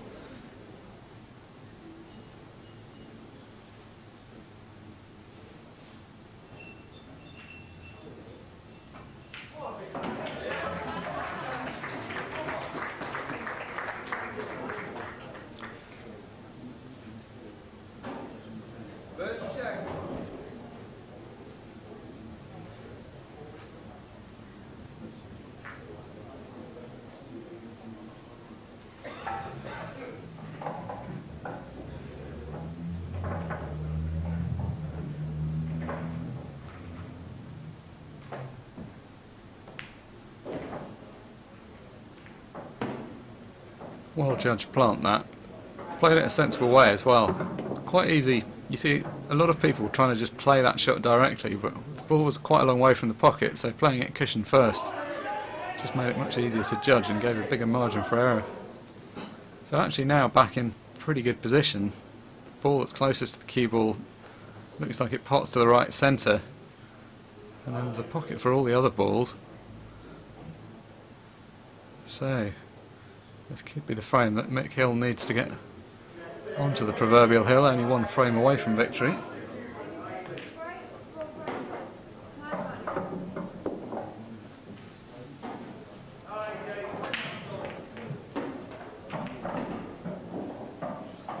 Shall update you on the score from the Ladies World Championship final. Sharon James and Amy Beecham are tied at 4 apiece at the moment. They're playing a best of 15 match, so they're each just over halfway to the winning line. Looks to have been a closely fought contest on that side of the arena. This match right now is looking like it's going to be finished considerably earlier than the latest match, because Mick Hill only needs 2 for victory, and one of them appears to be laid out on the table in front of him.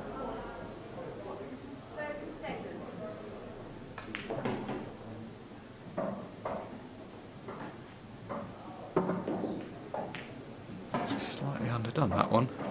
Uncharacteristic positional error that. He had quite a big margin for error. Just wanted the cue ball a bit further to the right as we look at it.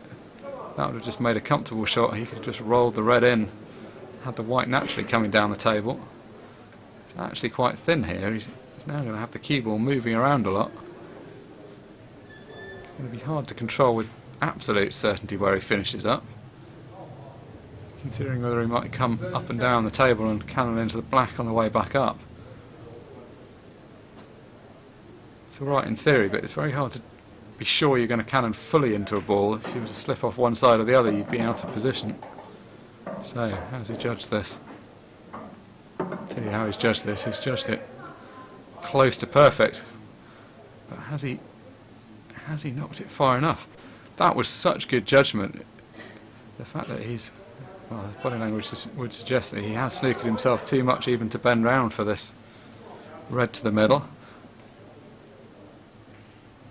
Well, how important a moment could that be? Doesn't seem like it should be too costly. 9-4 up, obviously he'd have liked to get it to 10-4 here and now. Not the same pressure on him though as there is on his opponent.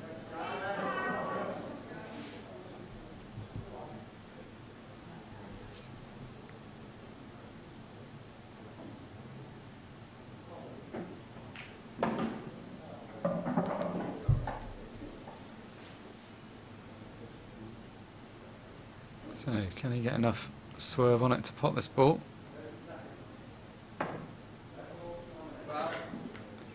Characteristically, not really a very well hit shot, that. Still, I think he can be forgiven one minor error with a tricky swerve shot after the quality we've seen so far. So, big moment this for Dom Cooney. There's no excuses here. If he wants to win this world title, he's got to clear these balls up. He's not going to get any better chances than this, and he's not going to get any more chances than this. He's actually made very few out-and-out mistakes. It's just been the lack of opportunity that's cost him in this match. When he's been in on a clearance, he's generally looked fairly consistent.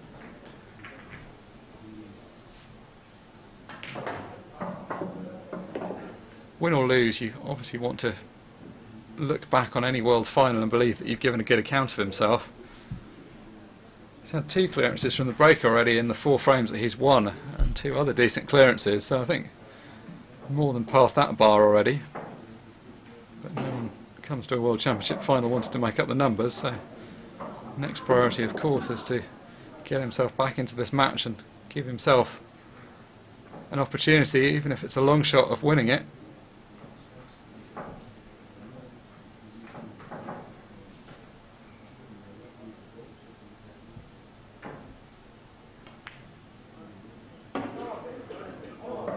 Still striking the ball well.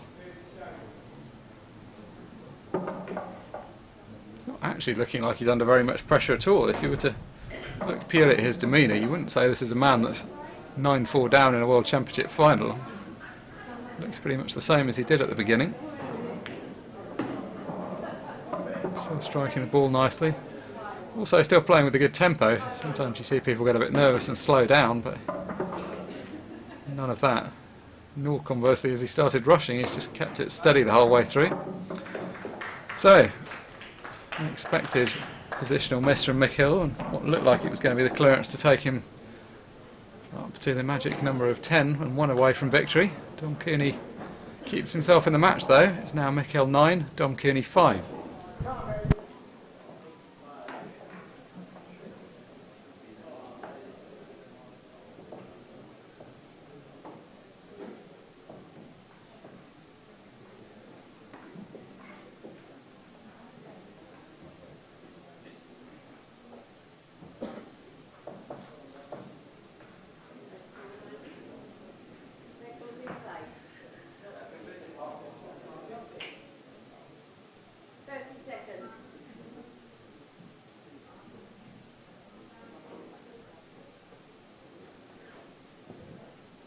Frame 15, the kills to break, leading 9 frames to 5.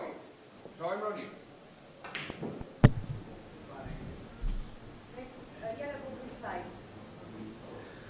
So, Mick Hill to break in frame 15, currently leading by 9 frames to 5.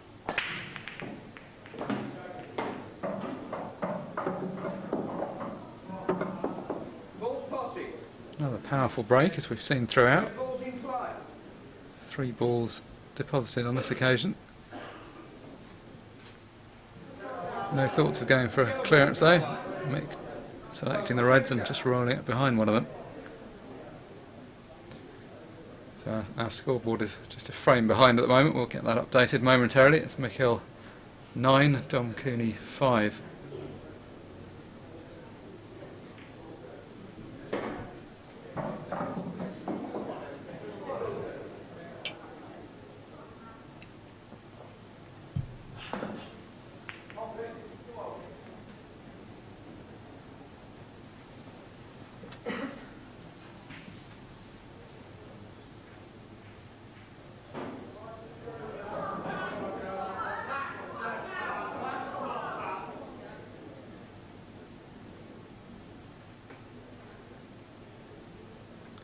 I think at least having got to 5, Dom Cooney will feel that he's played a material part in this match. It's by no means been a completely one-sided contest so far. Having got to 5, it's now a question of whether he can press on, or maybe not even whether he can press on, whether he gets the chance to press on.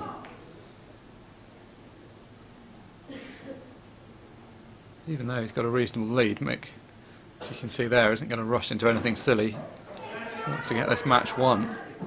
well aware that his opponent is more than capable of getting back into it. That's the kind of thing that comes with experience. You don't win 5 world titles in top gear the whole time. Mick's been in not far off top gear for most of this match, but when there isn't an easy clearance to go for, no point pushing the issue.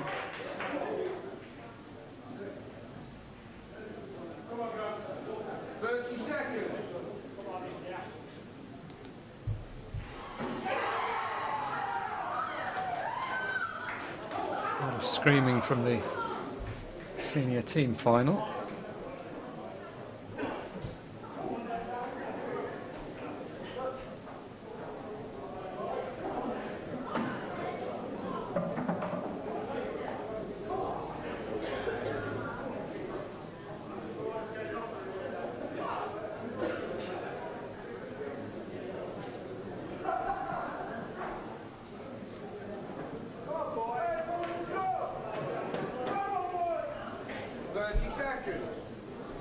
Update on the scores from the other side of the arena. Amy Beecham now ahead again by the odd frame. She leads Sharon Jones by 5 frames to 4. So that match also reaching the business end, although Amy still 3 frames away from victory and Sharon 4, so plenty more play left in that match. Plenty more play potentially left in this match if Don Cooney gets the chance to get back to the table. The deciding factor in this frame is going to be the cluster of balls in the top left-hand corner. Neither the red nor the 2 yellows pot at present.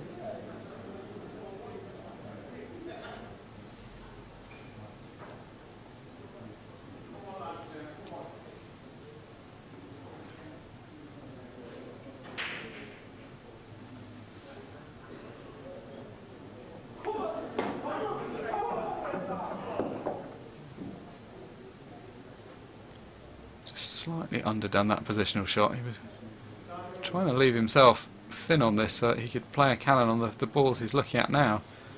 He's left it quite thin, but in a way it's not the worst thing. At least when it's thin you can get plenty of power onto it. So he's going to try and come up and down the table and cannon into the 2 yellows that are next to his red, top left.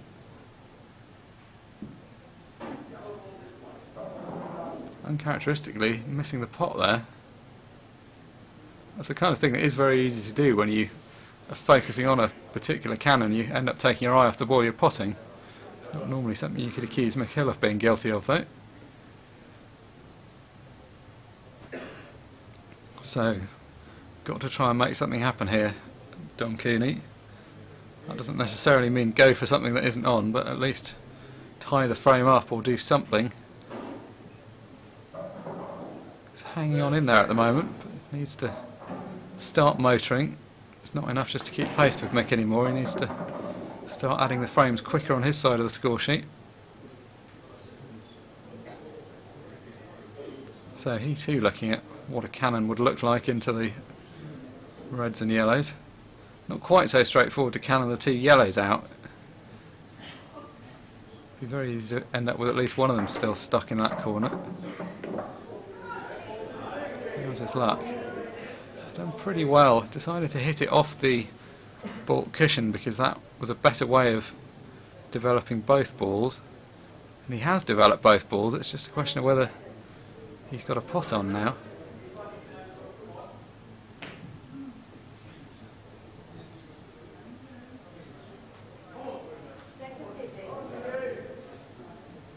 Looks like he can see the yellow to the bottom corner pocket, and he's played that well.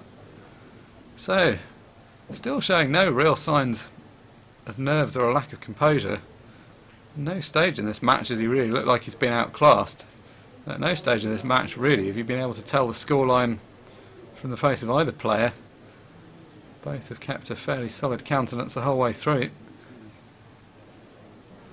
Inside, of course, he'll be feeling a degree of pressure, as will Mick. No one's completely immune from it. So, this plant is basically all he needs. If he can just roll this plant in, keep the other yellow in play, the white will naturally be coming on and off the left-hand side cushion.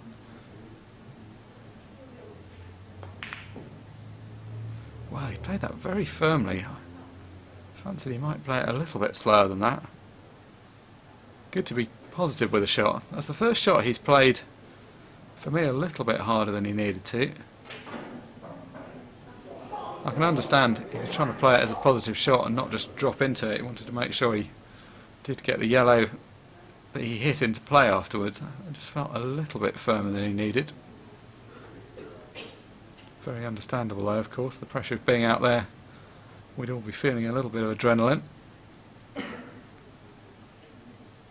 Still anybody's frame at this stage, even though Mick's the player at the table. These reds not perfect. The one on the left hand side of the table on the bulk line going to be a little difficult to do anything to, which is why he's opting for this shot.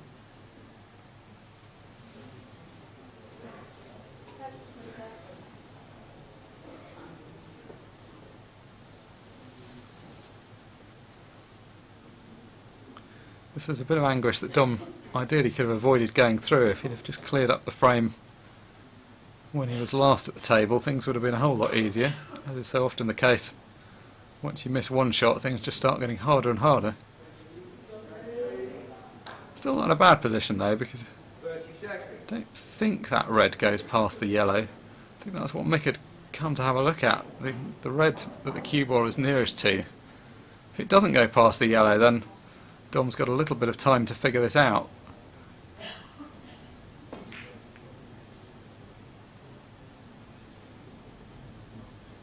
That's a pretty sensible shot. He's got everything in play now, whereas Mick looks to have one ball tied up. Depends whether he can do anything with the yellow, with the red to the left of the black.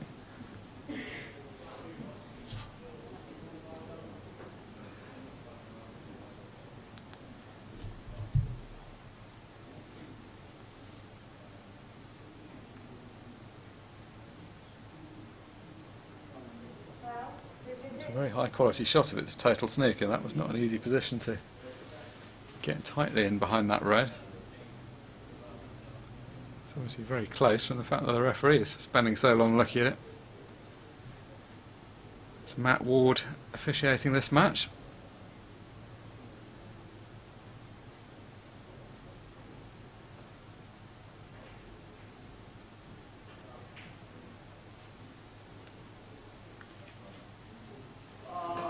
Struggling to make his mind up. Starting to use a spare cue ball to help him judge the shot. The one thing that's for certain is that if it's as close to being a total snooker as this, it's going to be very hard for Dom to hit the ball. It's basically going to mean that this shot isn't on to just directly hit that yellow.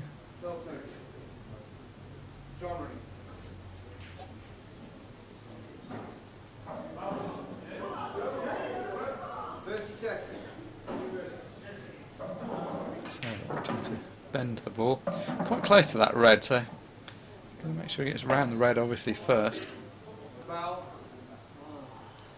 Hit that a little too hard for that to take effect. When you're trying to bend the ball as much as that over a short distance, you have to. It's a tricky balance. You have to play it quite slowly in order to give the spin time to take effect.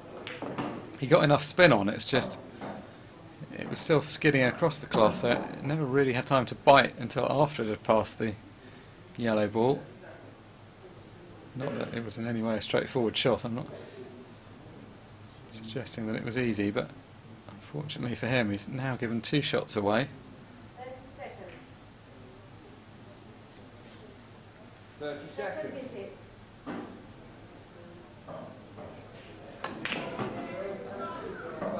Well, I have to say that is a very uncharacteristic mistake from Mick Hill. He obviously felt that that red went past the yellow. That's a pretty bad error when you've got 2 shots. It's one thing not to clear up, but to gift your opponent straight back to the table with 2 shots of his own. I'm looking to cue down on the cue ball. I'm not sure that would be the thing you wanted to do. I feel like you might be better just rolling this in. Well, he's kind of just set it up. Felt like he was digging down with the view to playing the shot with a bit more power, which definitely didn't look like the right way forward. Anyway, he set it up nicely over the corner pocket, so just needs to roll this yellow in, and the cue ball will naturally be coming up towards the centre of the table. So, a frame that could have gone either way, one of the scrappier frames of the match. Both players had their opportunities, and both players would have felt a bit aggrieved if they were the one that lost the frame. Cooney pegs one back though. The lead is down to just 3 now. Mick 9, Cooney 6.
So as Cooney steps up to break in frame 16, the lead, or the deficit in his case, down to just 3 frames.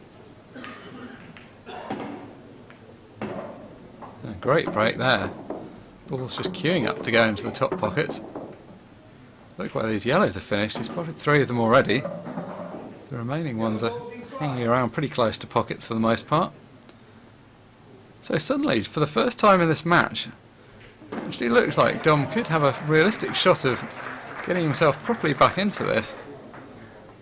A couple of frames ago it looked more like he was playing for respectability than for out and out winning the match, whereas now he's given himself a chance, although it has to be said in saying that he's not given himself too much of a chance in the way he's playing that positional shot.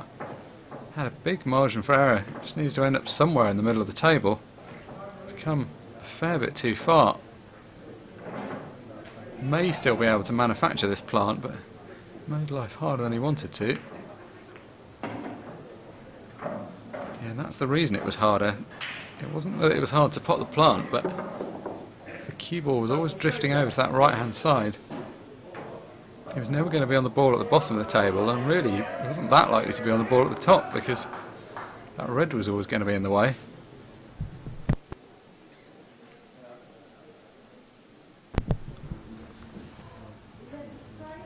So, forced to come on and off the left-hand side cushion. Has he got enough side on? Ooh, almost. Well, no great harm done. He's still in control of this frame. I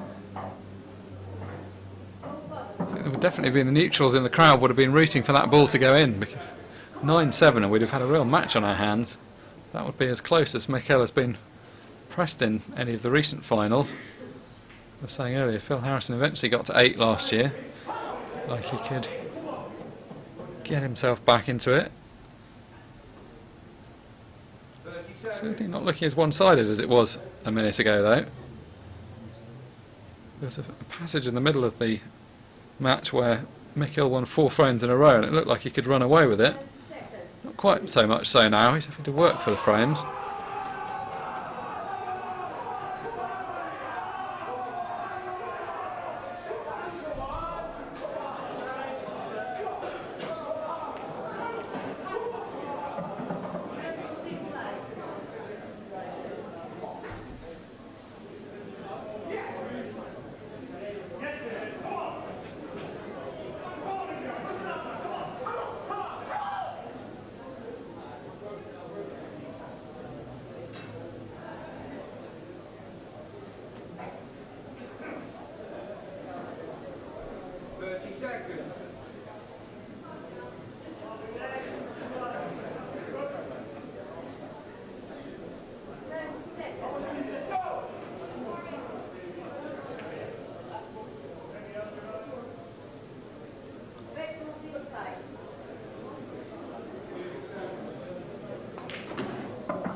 Mick still going about things in a positive way. Going for the attacking option so far in this clearance, or so far in this visit to the table.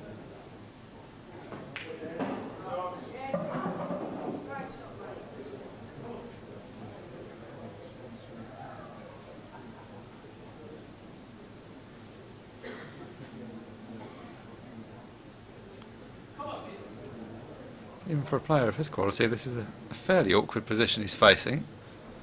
Doesn't really have pockets for all of the reds. There's certainly one on the right hand side cushion that he doesn't have a pocket for apart from a double. This one he's going to have to play as a double.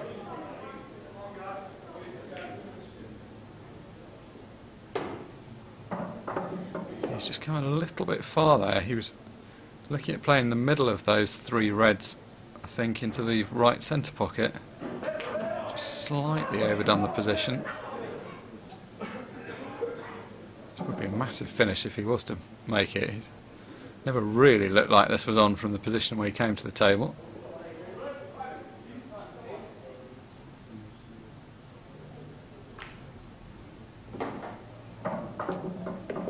Hanging on in there. This is the kind of thing he can do to you. These clearances where you just think, well, surely going to be back to the table, but actually it's not a certainty anymore.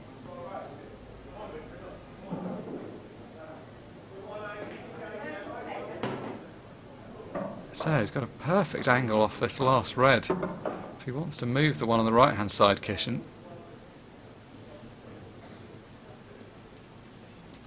This has been a very controlled clearance so far.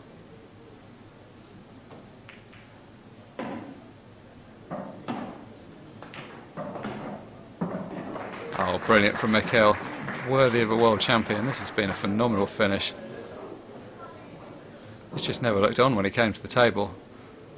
There haven't been big power shots either, it's just been delicate controlled shots around the top of the table. Tom Cooney must have thought that this was going to be his frame on at least a couple of occasions.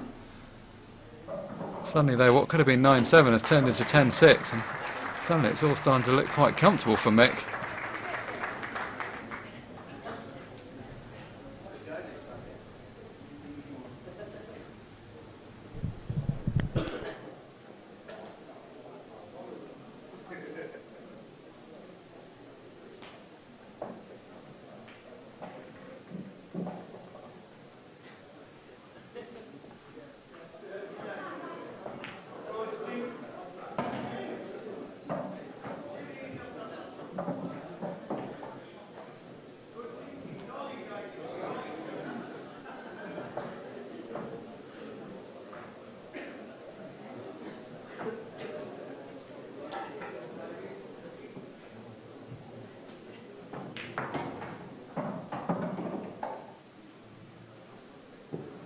Frame 17, Mick to break, lead 10 frame 6. So, on the brink of victory now, Mick steps up to break, leading by 10 frames to 6 and needing only one of the remaining 5 frames to lift his 6th world title. Cue ball almost kicked into the corner pocket, but still staying on the playing surface. 2 yellows down off the break and 1 red. Red ball's in play. Do you feel that last frame, when Dom Cooney let that opportunity slip, snookering himself with 2 yellows to go, that might well be the deciding factor in this game? If he'd have got the score back to 9-7, you could have seen there being a bit of a game on, but it's very hard to imagine Mick not winning one of the last 5 frames, and that's all he needs to do to claim the title this year. Dom, by contrast, is going to need to win all 5 of the remaining frames.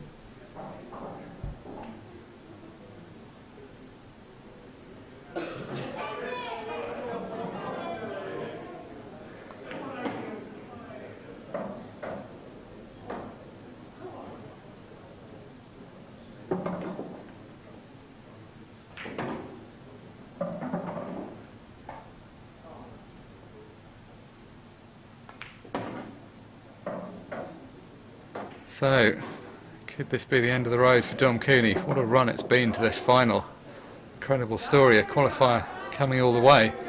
What a run it's been for Mick Hill. Let's not forget that in the quarter-final against Adam Davis he was facing the very real prospect of getting knocked out, only to come back and win 10-9 in the deciding frame in what was a heartbreaking moment for Adam Davis, who looked like he had that match in the bag. But like all true champions, he's pressed on from that and taken his chances when he needed to. Dom Cooney's played his part in what's been a high quality final, but ultimately Mick Hill's had just too much for him, and when he pots this black ball he will secure his 6th world title. Black ball down, Mick Hill's done it. What a performance. Dom Cooney steps up to shake hands with him. Pat on the shoulder from Mick Hill. That's been a great performance the whole way through the tournament. He's been as dominant as he always is in this tournament. Mick Hill's had to face some adversity along the way, as I say. Got run very close by Adam Davis, but did what he needed to in the end. And let's congratulate warmly Dom Cooney for the performance in getting to this final. He's beaten a lot of good players along the way, and he's won a lot of matches, coming all the way out of the qualifying section to get into the main draw and then fighting his way through to the final. I'm sure this won't be the last time we see him in the latter stages of this tournament. Big congratulations though to Mick Hill, who's done the job. And let's also say a big thank you to everybody who's been responsible for putting on this production. Yvonne Armitage and Stan Grant have done so much this week to bring you this live streaming the whole way through. Thank you to them for everything they've done. Thank you to you for your company throughout this year's tournament. That's the end of our coverage of the men's match. The ladies' match, Sharon James is leading 6-5 at the moment, so do tune into that to see the conclusion of that best of 15 match. Thank you for your company with this one. Goodbye for now.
congratulations go to Mick, men's world champion for 2019.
Yeah,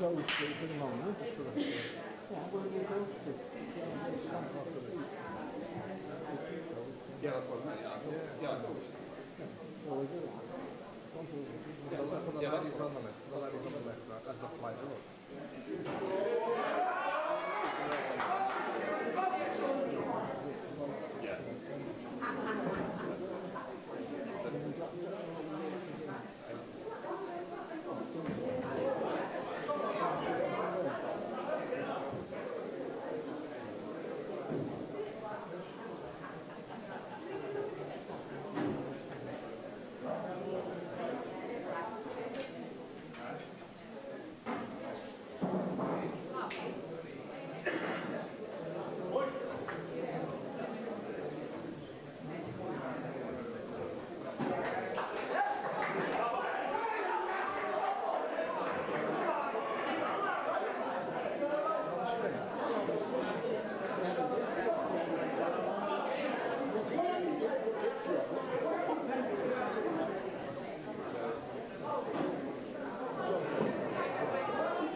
And the 2019 Men's Individual Champion, Mick.